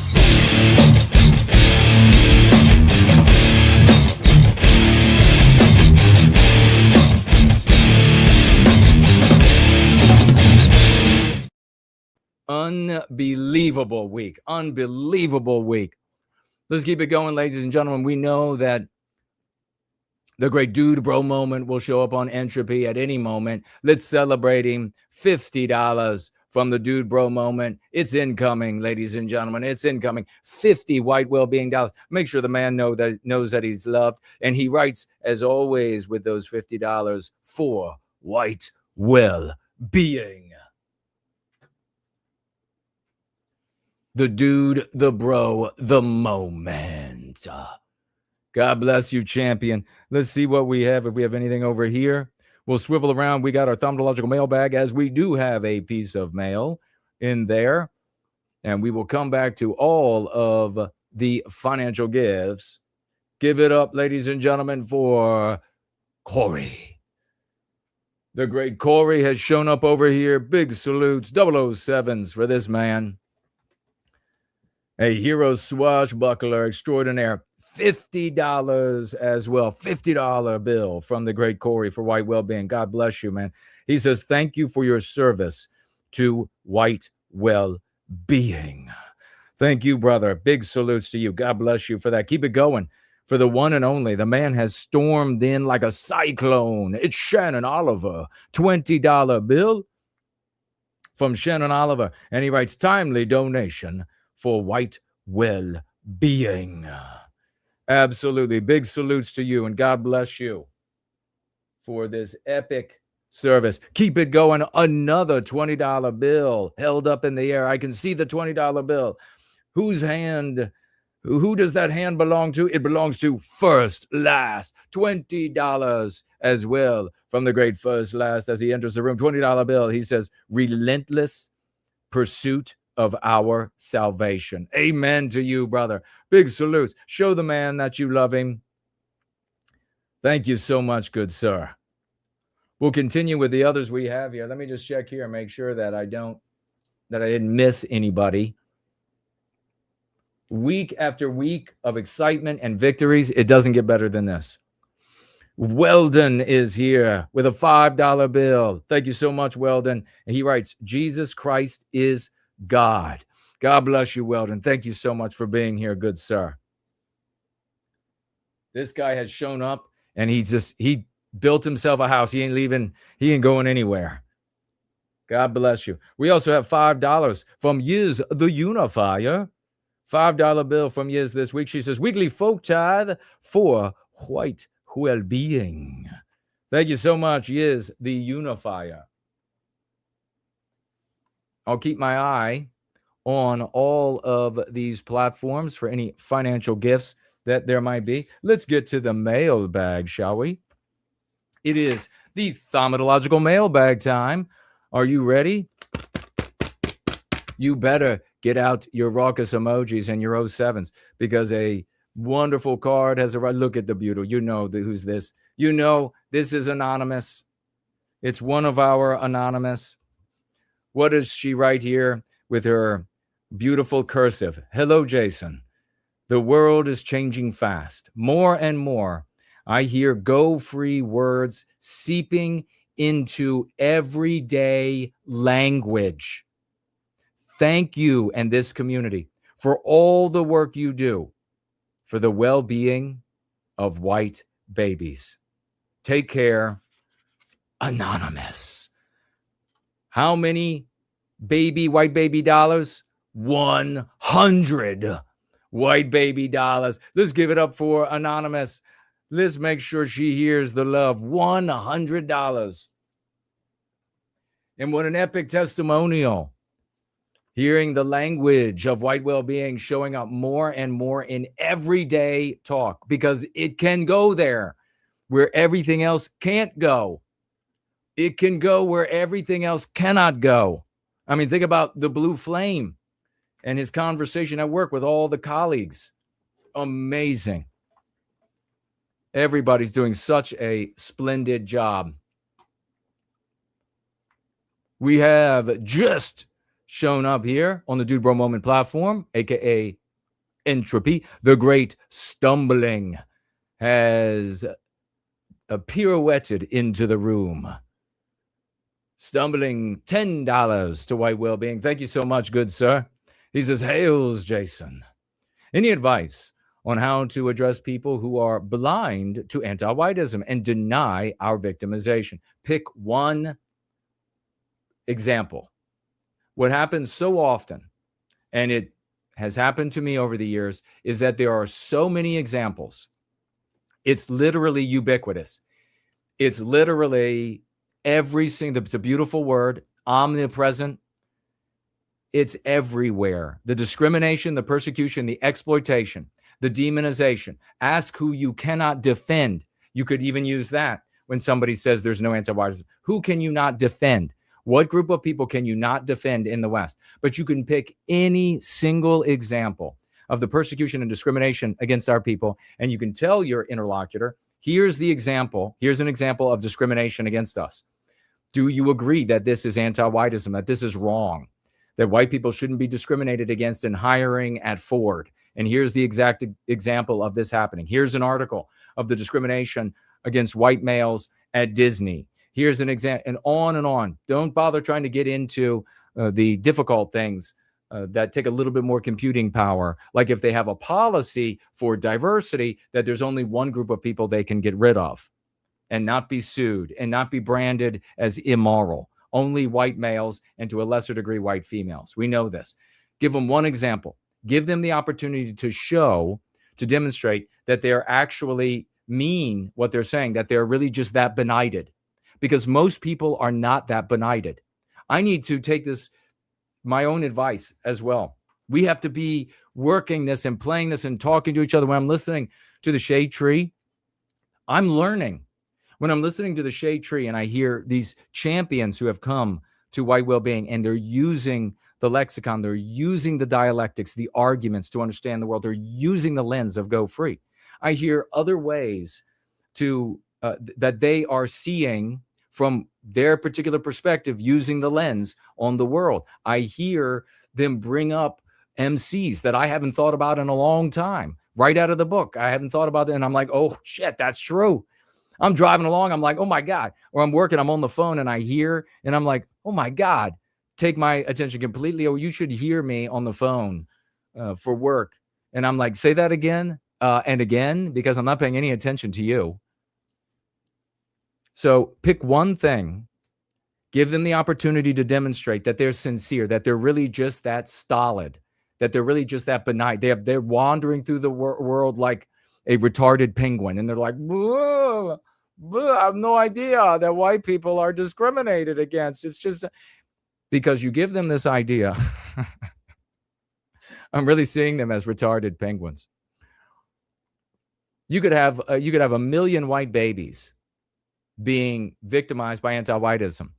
But if you were to put up a video of a retarded penguin that needed help, you'd have a million white women show up the next day with dollars and everything, crying, willing to help the retarded penguin. Look at his little tongue drags out of his mouth along the snow as he waddles along aimlessly, doing circles with his one short leg. A sad truth. So you're going to give them an opportunity. And if they look like straight in the face and they're like, it's not discrimination to not hire white males, then you know you're dealing with somebody that just lied to you. When they said to you, I don't see anti-whiteism, I don't see anti-white discrimination or persecution, exploitation, I don't see it anywhere. They were lying.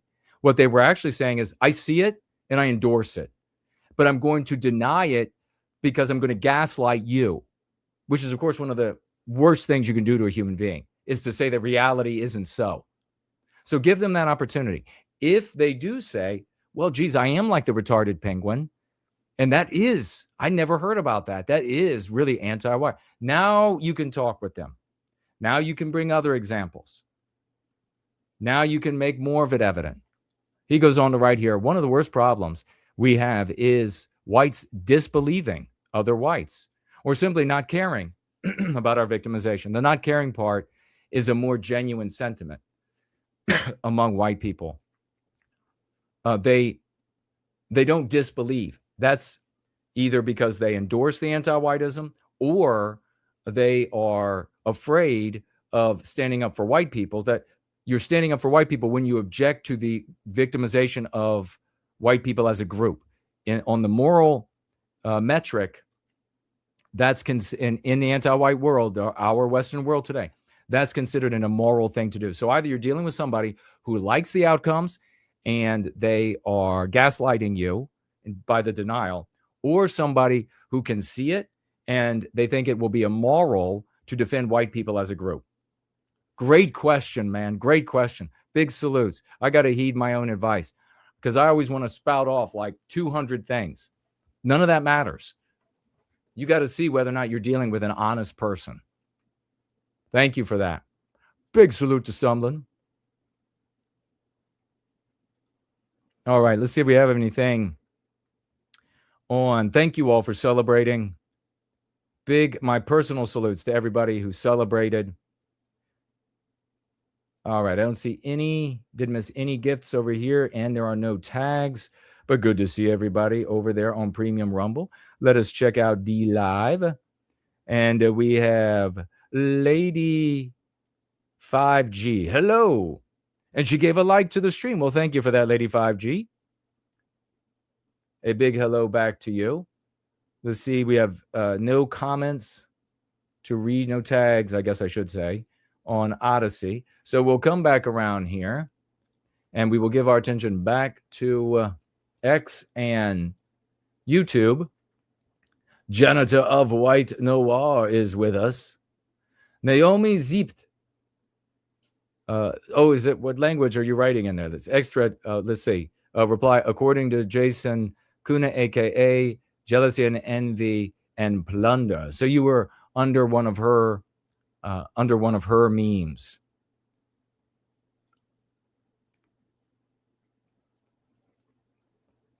Thank you for swashing on her. She definitely needs to learn the lexicon. Russia nukes reposted the stream. I deeply appreciate it. Do it with the power of splitting the atom. Big salutes to you all. All right, let me turn around to here. Henry says, I once had a white guy say, quote, we oppress minorities. So when you say white people don't care about white people, I think you made that up.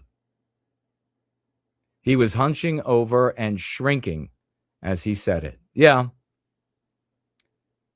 You see him exactly for what he is.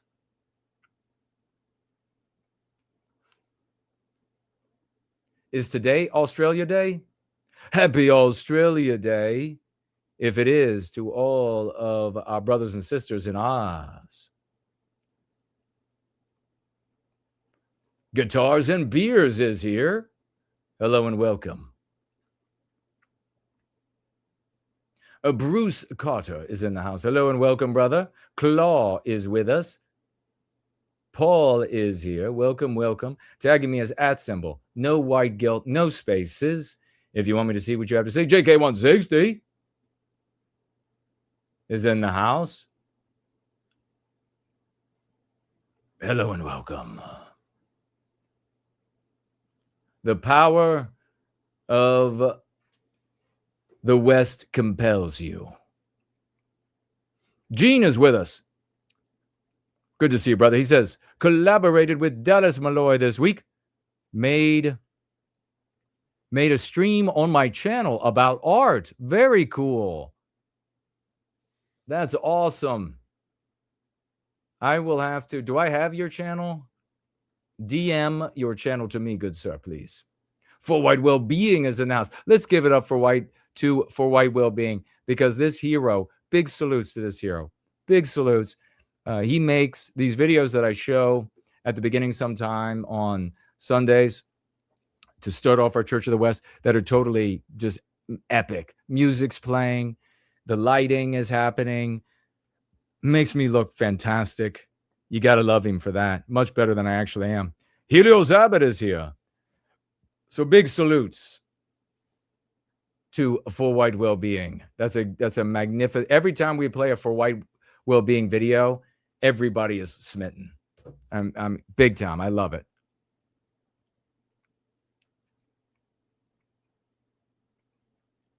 All right, looking for tags. Diana is here. Hello, brother. He said, it is indeed Australia Day. Brother, thank you for mentioning it. Big Australia Day. We're going to just imagine as we recapture our destiny more and more, what Australia Day is going to look like. We will have colossal rallies. Stumbling is here. Also, many people shut off their brains because they don't want to address the horrors of anti-whiteism. Very true. And they're fearing, especially when they're loved ones who have some sort of responsibility for you, especially them, but also a wife or a husband. They can get scared about themselves and the family because they think you're going to go like run outside. And they're even seeing the villain in the anti-white narrative, that you're going to end up out there like that. You're going to get hurt. They're going to get hurt. So very true.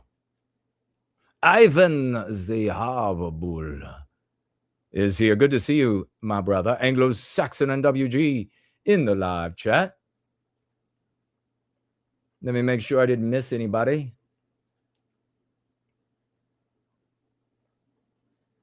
Looking good. We have some announcements. A couple announcements, and we're going to get to our Go Free lesson of the day. And your comments and questions, whatever you all have. What do you all think about what's going on in Minneapolis? Where do you think it's going to go? Are we going to see a mass shooting of agents? It certainly seems that way. It certainly seems like some anti-white garbage is going to show up somewhere where the agents are doing their work and start shooting from a distance. That it seems like that's the next step. Audrey is here. Hello.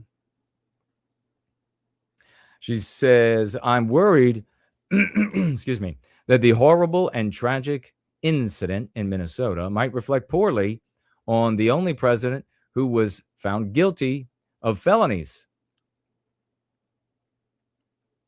Well, actually, when you dig into it, of course, you find that all of that was hogwash invented by prosecutors endeavoring to take him down.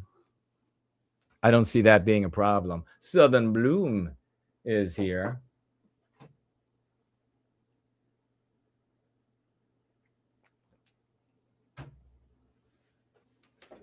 Where they made up crimes. Phantom is here. 6_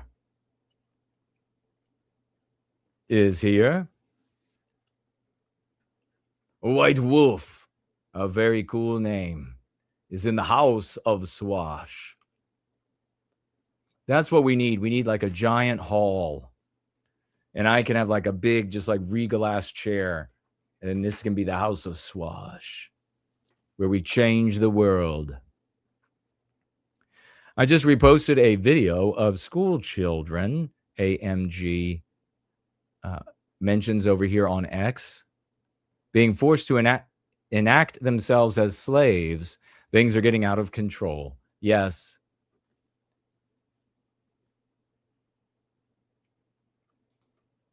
It's monstrous.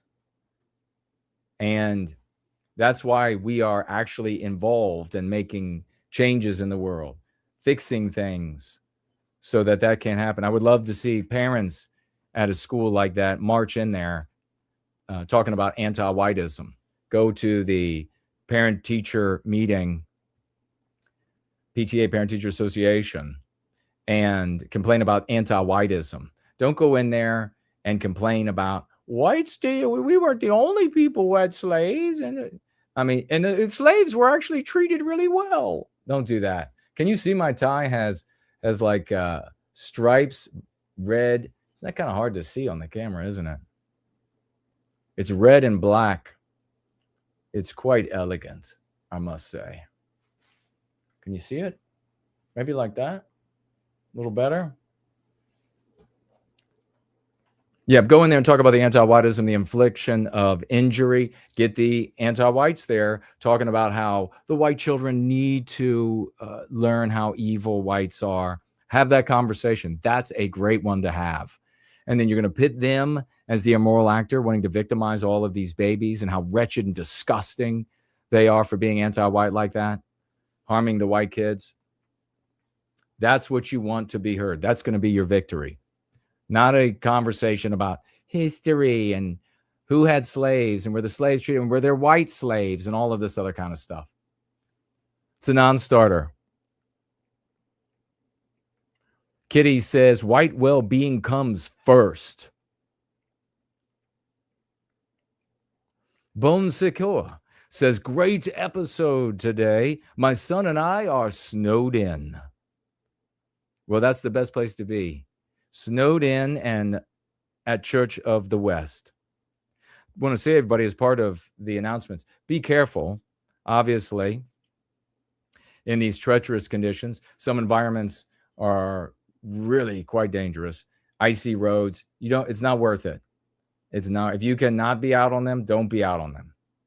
That's the bottom line. It is too dangerous. A life can be snuffed out, ruined in the blink of an eye, and not even your fault. You might think, no problem. I could drive on ice. I can drive in sleet. I could drive. Not everybody can. And their car becomes a tombstone if it hits you just right. So everybody be careful out there. Last Independent Thinker is here. Very crimson. Thank you for that. Yes. I would be the best person to be snowed in with. That I can tell you. Mickey and Phantom are here. Hello and welcome. Thank you for commenting. All right. I don't see any tags for yours truly.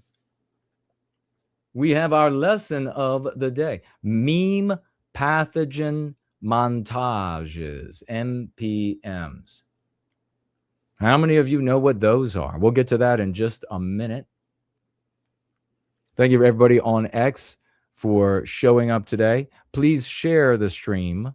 I am the most shadow banned man in the world.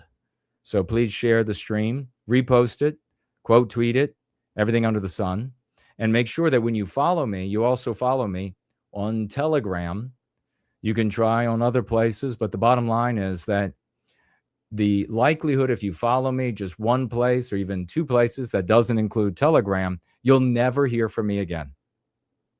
Because the powers that be are not going to allow any attention to go to what works. They're not going to write an awful article about me in some big mainstream news item because they don't want to bring attention to what works. Ever.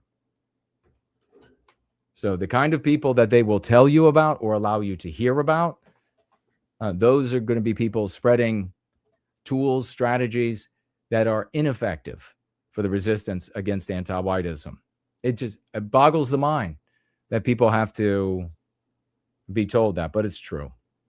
Everyone be careful out there.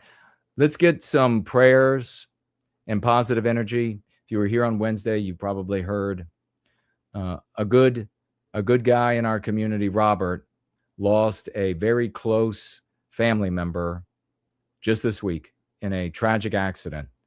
So please, let's pray and send positive energy to Robert and his family because of what they're going through. This is always a tough time, but he's a champion. He's gonna soldier on as the man of the West that he is. But let's make sure that he and his family feel the love. Keep those prayers and positive energy going for our very own, our one and only Tree Godfather, who's still in his recovery. He's still getting better. Let's boost him up over the line, the finish line, with some positive energy and some prayers for the tree godfather. Let's help this man get to the top of the mountain, the great tree godfather. Thank you for that. Oh, we just got a repost. Ask and it shall be granted. I appreciate that. AMG.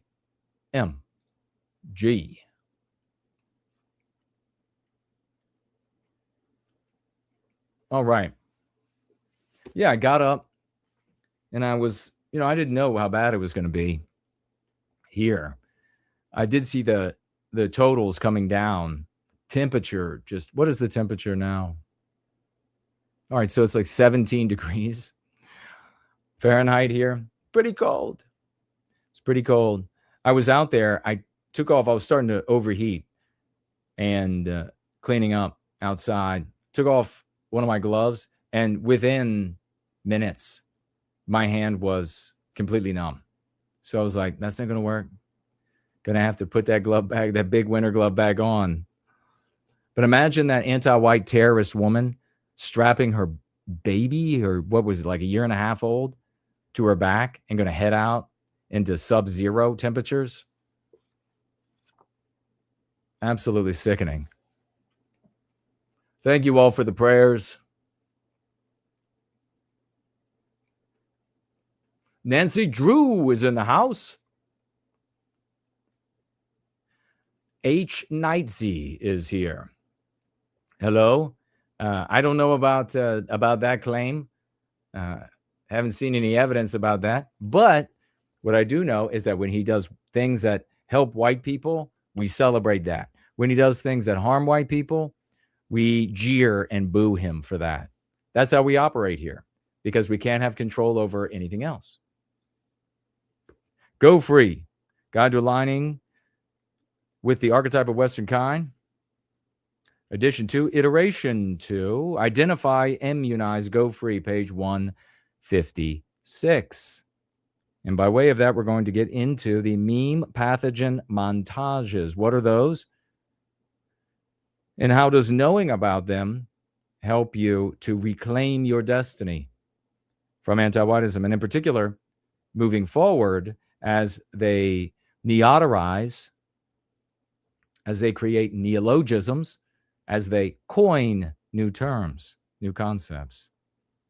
MPs that are new to you. So we just had an MP that was new to a lot of people. Old Europe. Old Europe is dying away. So what does this all tell us? Old is never good. You associate that in our subconscious minds, which is all that matters, with all kinds of negativity. Old means senescent. It means that the mind is failing, that the body is failing, and maybe even the morals or the values are failing, that they're not long for this world. It's setting up an end date that is soon. All of this is our lived experience in our subconscious mind. And so the anti-whites naturally want to associate that word with us, and we never want to use the words they give to us to use. So shockingly enough, though, I saw it already used by a so-called white nationalist on X. You now have the means of defense against MPs, meme pathogens. You know how to confront, challenge, and dispel, CCD, MPs, and how to use meme curatives, MCs.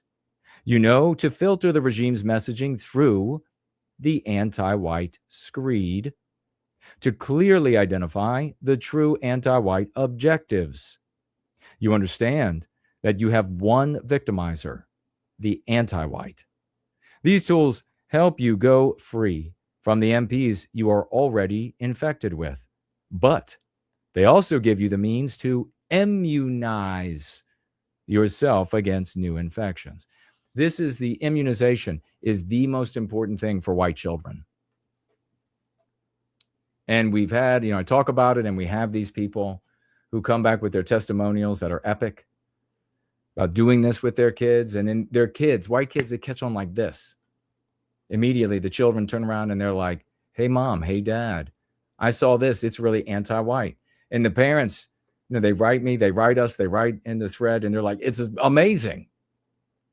I wouldn't have even caught that. The child caught it. Imagine inoculating all of our white babies this way. Anti-whiteism would be dead in a generation. The regime develops new meme pathogens.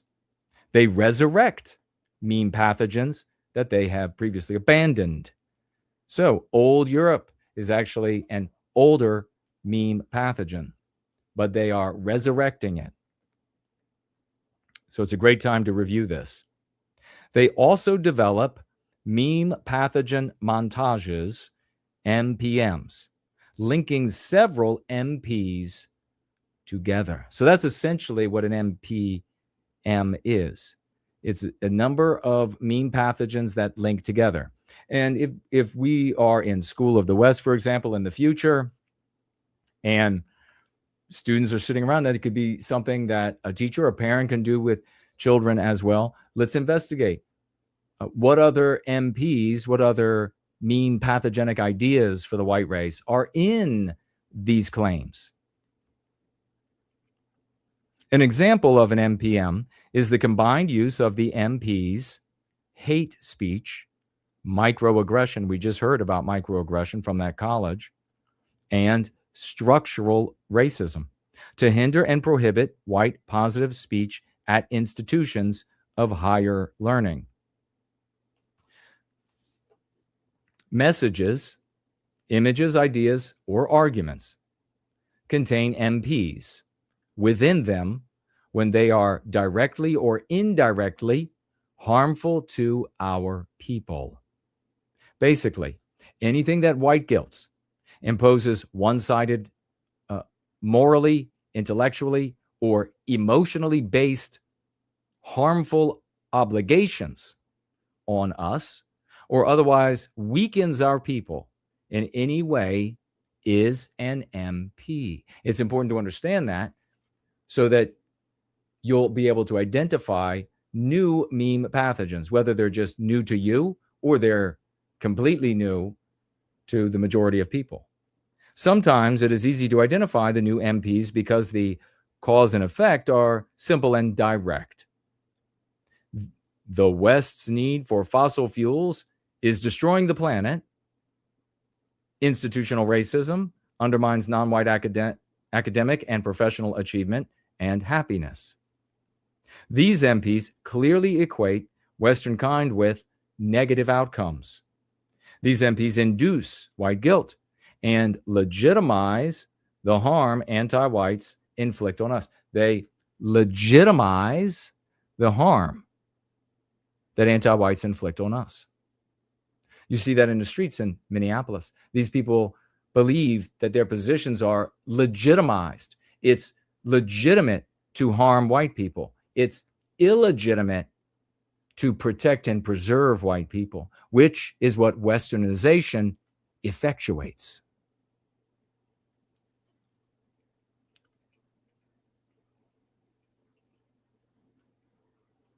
So, however, I write here, there are more sophisticated and less obvious MPs.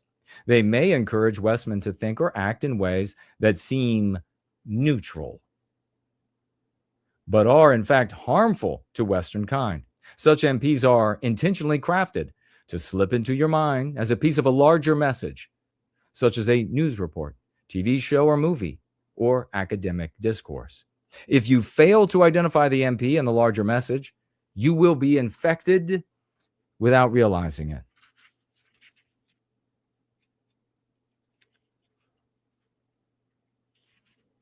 These more sophisticated MPs may be 2, 3, or even 4 deductions removed from the original message. Let's look at an example. A few years ago, anti-whites spread the MP that Mexicans are suffering atrocities of every description at the hands of Mexican criminals armed with American firearms. Those criminals obtained firearms in the United States.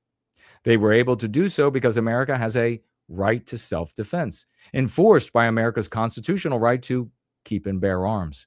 As whites created America and wrote its constitution, and as most whites celebrate, exercise, and defend the right to keep and bear arms against anti-white efforts to cripple the Second Amendment, the inescapable conclusion was that whites are to blame for non-white suffering in Mexico. Now, this is the exact kind of thing that over the years used to drive me insane. I could see these linkages in the anti-white argument and how these things link together, and ultimately you find out, oh, they're blaming us again. Oh, they're going to make a retributive justice argument at some point in their argumentation, in whatever they're claiming, in order to victimize us as Western kind. Why did it infuriate me? Because I would have colleagues, I would have friends, I would have peers at school that would say, that isn't about race. It's not anti-white. It has nothing to do with race. I can't stand it. Comes so often from our cuck brothers and sisters out there.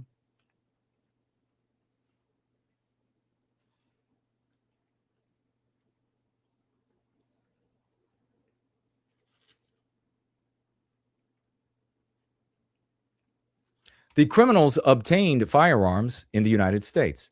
They were able to do so because America has a right to self-defense, enforced by America's constitutional right to keep and bear arms.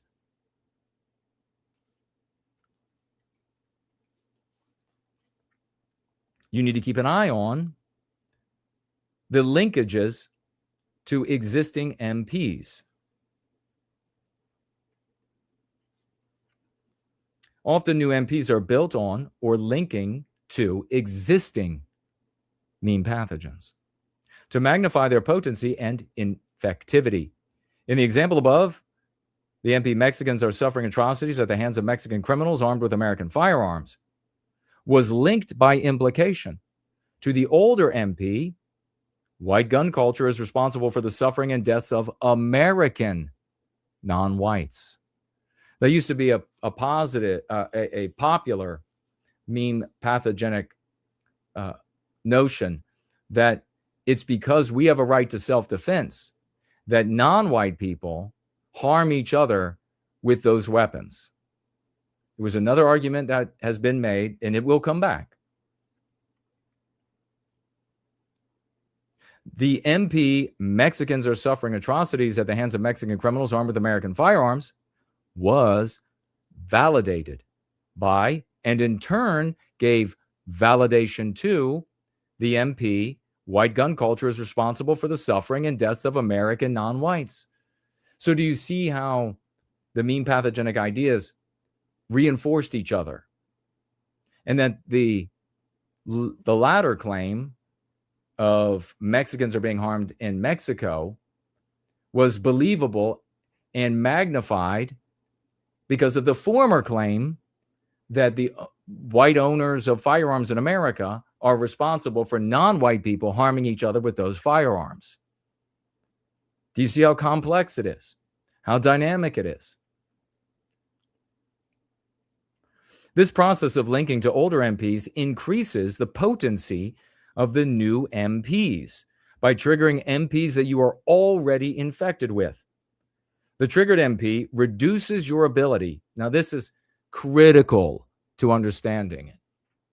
Critical. Critical. Listen up. The triggered MP, in other words, the one you're already infected with, reduces your ability to resist the new infections by undermining rational examination of the new MP. This is why it's so important in the practice of Go Free to create the counter triggers in your subconscious mind that position you as a moral actor in your own subconscious vis-a-vis the meme pathogens that you have learned over the course of your life, you've been infected with over the course of your life. If you don't, your subconscious mind is going to undermine you. It's going to say, well, that actually makes sense. I can't really articulate why, but it does make sense that our firearms are hurting Mexican people. And maybe for some of you, you'll bring up the memory. Oh, it's because white gun culture is responsible. White gun culture is responsible for blacks and Hispanics and other non-whites harming themselves here in the States. So it logically follows, they'll say, that the same is happening in Mexico, a country directly beside us. It undermines conscious and critical examination by occupying your mind with the older MPs. What I'm going to say next is the most important part. It's not just the verbiage of the MP. It's not just the concept itself, but the older MP's interpretive mandate. And the interpretive mandates are the most powerful part of a meme pathogen. The most powerful part. The interpretive mandate is the thoughts and emotions associated with, in this case, the older MPs. So let's talk about that interpretive mandate for a moment. I love this new Go Free. Oh my God. I got my, I don't know if you can tell. I guess you can't because on camera. But this one has been used. And that's the way it should look. You can get a nice one for your shelf if you want. But the one, you should have one that's used, write in it, hold it in your hands often, let it get dirty. Anyhow, the interpretive mandate is, and we'll pick a diversity as our strength. There's your meme pathogenic concept. We've all learned it. Diversity is our strength. Now, what do they mean by diversity? They don't mean a diversity of Western hues of Western civilization, right? So they don't, you have a diversity of different peoples of the West, and their slight hues of differentiation coming together is impact. They're not, no. What they mean is fewer white people, more non-white people. That's what they mean. When they say we're diversifying the company, you're getting rid of white people. You're not creating new jobs. You're getting rid of white people. You're not hiring white people. And you're bringing in non-white people. Not different white people, non-white people. When they say they're diversifying a school and they celebrate that and have these big celebrations over the course of the year, did they create more seats at the school? No. They're getting rid of white students. They're getting rid of white staff. They're bringing in non-white people. The white erasure is taking place. But what is it about diversity is our strength, the meme pathogen, that really gives it its punch? What really gives it, you know, that left cross punch that throws a few teeth out of your mouth? It's not the rational concept, not those rational or irrational in our case, because of what each of those words actually means. Those words strung together, that's the power. The power is the interpretive mandate. So what they do, anti-whites in entertainment, is they'll present you with countless iterations in entertainment, which is your actual lived experience to your subconscious mind, the mind that controls 95% of our lives, countless iterations of the concept, diversity is our strength, and it can be openly stated, it can be said in slightly different words, it can be implied, etc. They take it and they put it in countless iterations in this entertainment, your lived experience, and they show you what? The smart people believe diversity is our strength. The smart people drive, that believe diversity is our strength, drive the Maserati. The smart guy that believes diversity is our strength, the business owner, saves the town from bankruptcy. Everyone loves him, and he believes diversity is our strength. On the other end of the spectrum is the guy who is the antagonist. He opposes it. He doesn't think it's a strength. And again, in various ways, he's ugly. He is dumb. He is violent. He has a string of bad relationships. In the most powerful way they communicate it, the interpretive mandates, is they put it into a scenario where there are a group of actors. And the group of actors give you the specific response that you learn is the proper response from observers, and therefore the way you should think and act in public. So with your family, at work. So you have maybe a classroom in this scene that we're talking about.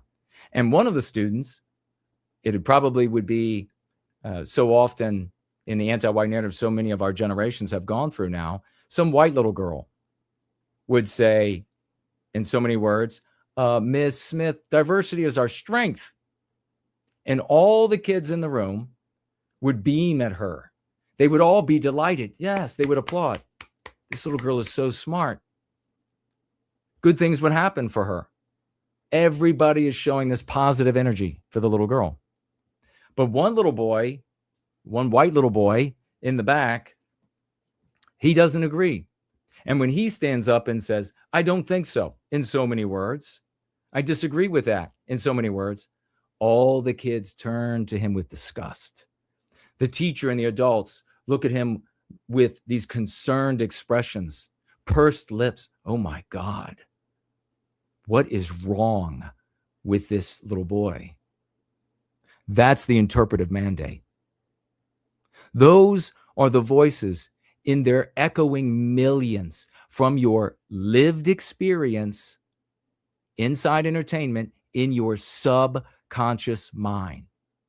Now, do you wonder when you are in a room full of people and you think about saying something to counter the infliction of harm on the white race, that you suddenly are afraid of what everyone is going to think about you? That you're suddenly afraid of the repercussions. You suddenly become psychic and you know what they're all going to think even before they think it. Don't you think that's an amazing power? How do you know? How do you know? Have you worked for Psychic Friends Network? Probably not. The reason you know is because it's locked in your subconscious mind. You've been taught thousands upon thousands of times in countless iterations exactly what they're going to think, exactly how they're going to behave. And then you come to find out that is exactly how they end up behaving. That's why the Go Free Dialogic focuses on the moral imperative. The moral imperative of the West today, that social morality of the West, is the anti-white immoral imperative. We have to displace it with a white positive moral imperative. And it's easily done. The most important place for it to happen is in your mind. Unlocking all of these abilities that you have, physical, mental, and spiritual, that you didn't have access to or didn't have enough or as much access to because of that injury that is anti-whiteism. You address that, and while you're addressing that, you go to your circles of influence, where the battle is won or lost for the West. It was lost at the dinner table in the West. That's why I showed you all those white students at that university in New York celebrating the anti-whiteism. Because at their dinner tables growing up, anti-whiteism won. They then go on to be the terrorists both in the streets and the terrorists in the seats. People in governance saying, we'll handle them with kid gloves. What the federal government is doing is wrong. I will use my power in this node of power in the West unscrupulously to undermine the well-being of white people. And while doing that, the anti-whites in the streets are shooting you, biting fingers off your hands, disfiguring you, running their cars into the federal agents' vehicles, trying to run over federal agents with their vehicles. Win the battle for your mind. Fight the battle for your mind every day for the rest of your life. There's no other way. Fight the battle in your circles of influence.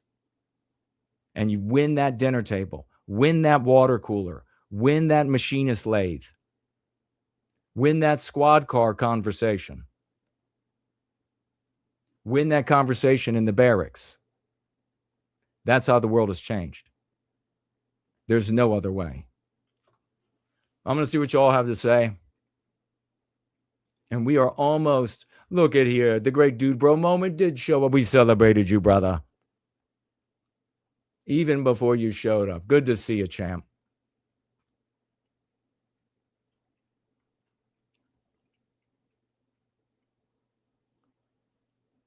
Looking for tags anywhere?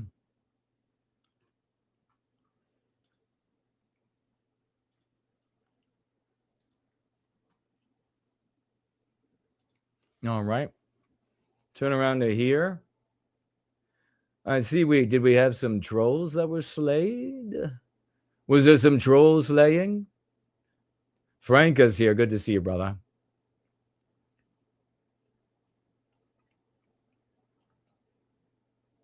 Cockatoo is here. Will. Cockatoo is here. Hello to the young lady.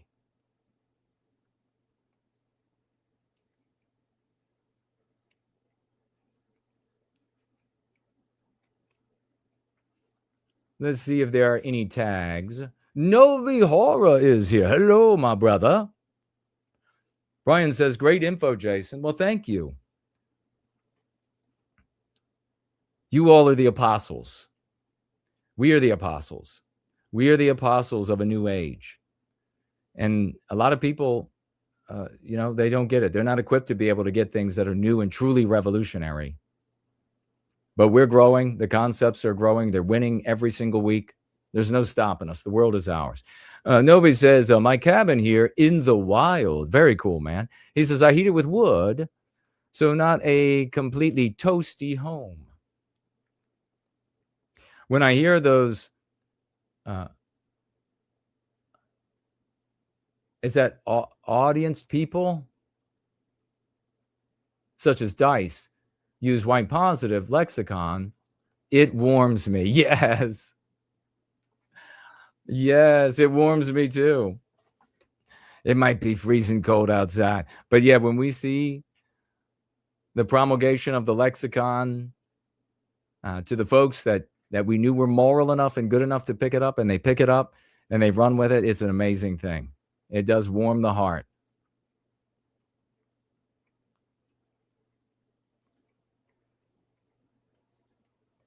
Looking for tags.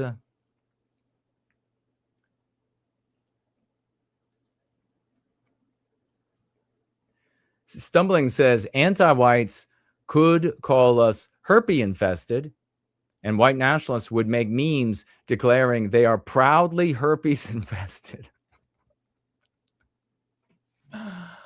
Oh my God. You know why that's so funny is because it's true. They would absolutely do that.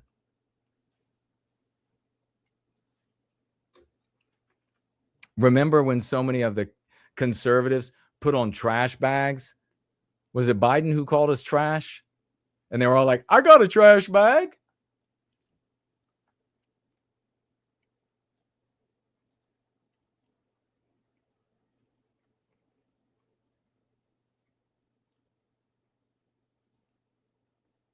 All right.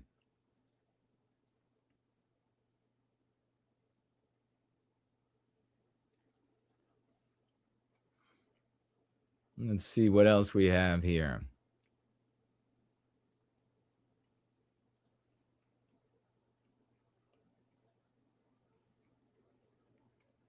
Okay, so the H Knight person says, are you like a white supremacist or something? Are you anti-white? Are you listening? Do you have comprehension skills at all? We object to the victimization of white people on the basis of our birth. That's what we do.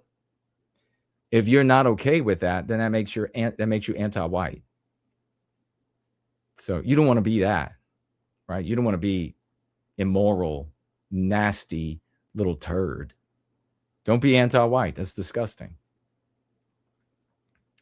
Our well-being, the arresting of our well-being, doesn't harm any group of people. And it has nothing to do with one being better than the other.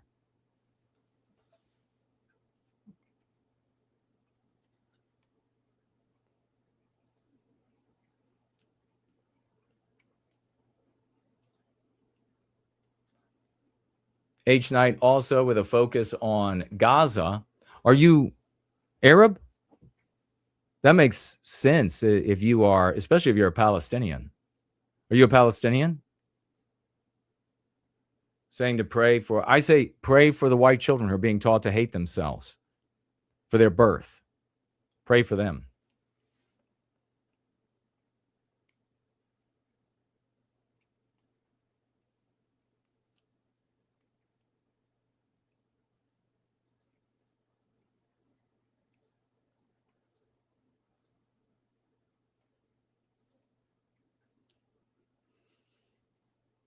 All right, looking for tags. Remember, every single day at 2 p.m. Eastern Standard Time is the Shade Tree on X.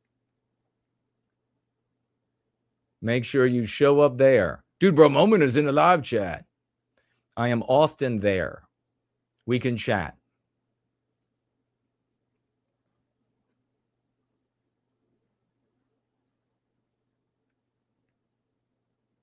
Catchy says, fallacy of induction. What are you referring to, Catchy?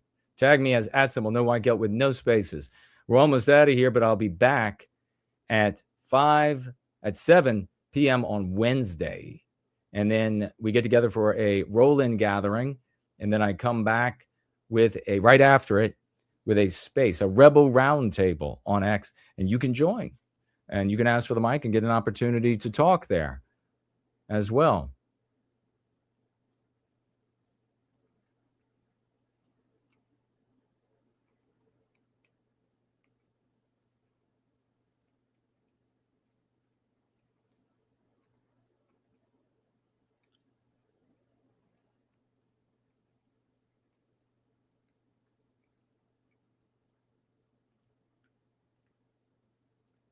Just having a stroll through to see if there's anybody with anything to chat. Let me make sure we didn't miss any financial gifts. And we'll roll up the Church of the West today. A splendid time together, as always, even in the midst of the snowstorm of the century that didn't pan out. Craig is with us. Bromethian Hales, my brother. Good to see you. While using ChatGPT to create Amelia memes, it let me say things like no white guilt in the UK. It let you say that. Or no white guilt for the British. Wow. That's until they find out that it's letting it do it, right? Gladiator said, can you just listen? You can. You can just hang out at the Rebel Roundtable and imbibe of the genius that is shared.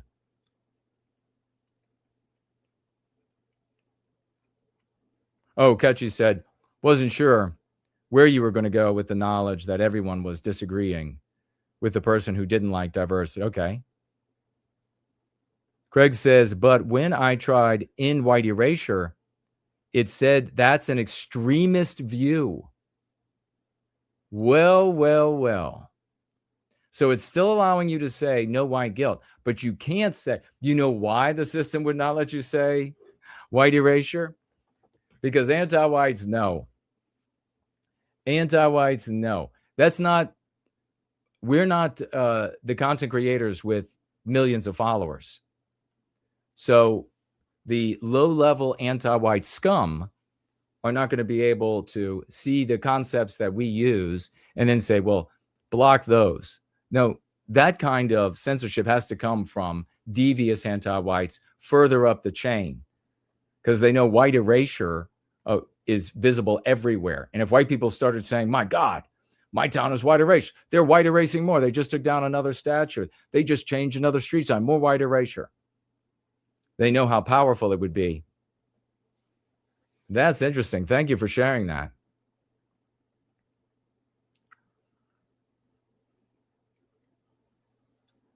Not supportive. Yes, the churches, our lodges, our schools, everything has been undermined by anti-whiteism. It is the social morality of the West today, and it flows with the gravitational pull of what works to undermine those entities. So therefore, all of those entities, strategies, approaches can't be used to reclaim our destiny. You have to have something new that's designed to defeat anti-whiteism. And that's what the Go Free dialectic is. Dialogic, that's what it is. So very true. It's all been undermined by anti-whiteism. Nowhere to turn except to go free. And that's why we get together on Sundays. Church of the West, we come together to recapture our destiny, the destiny of our own lives, the destiny of our families, our friends that we can reach. And then more broadly, these concepts spread, as you can see, they can spread all the way to Donald Trump, to Elon Musk like this. You think about it, historical time frame, it's zero. It's zero. It won't be but a generation out from now, and it will look like it all happened at once.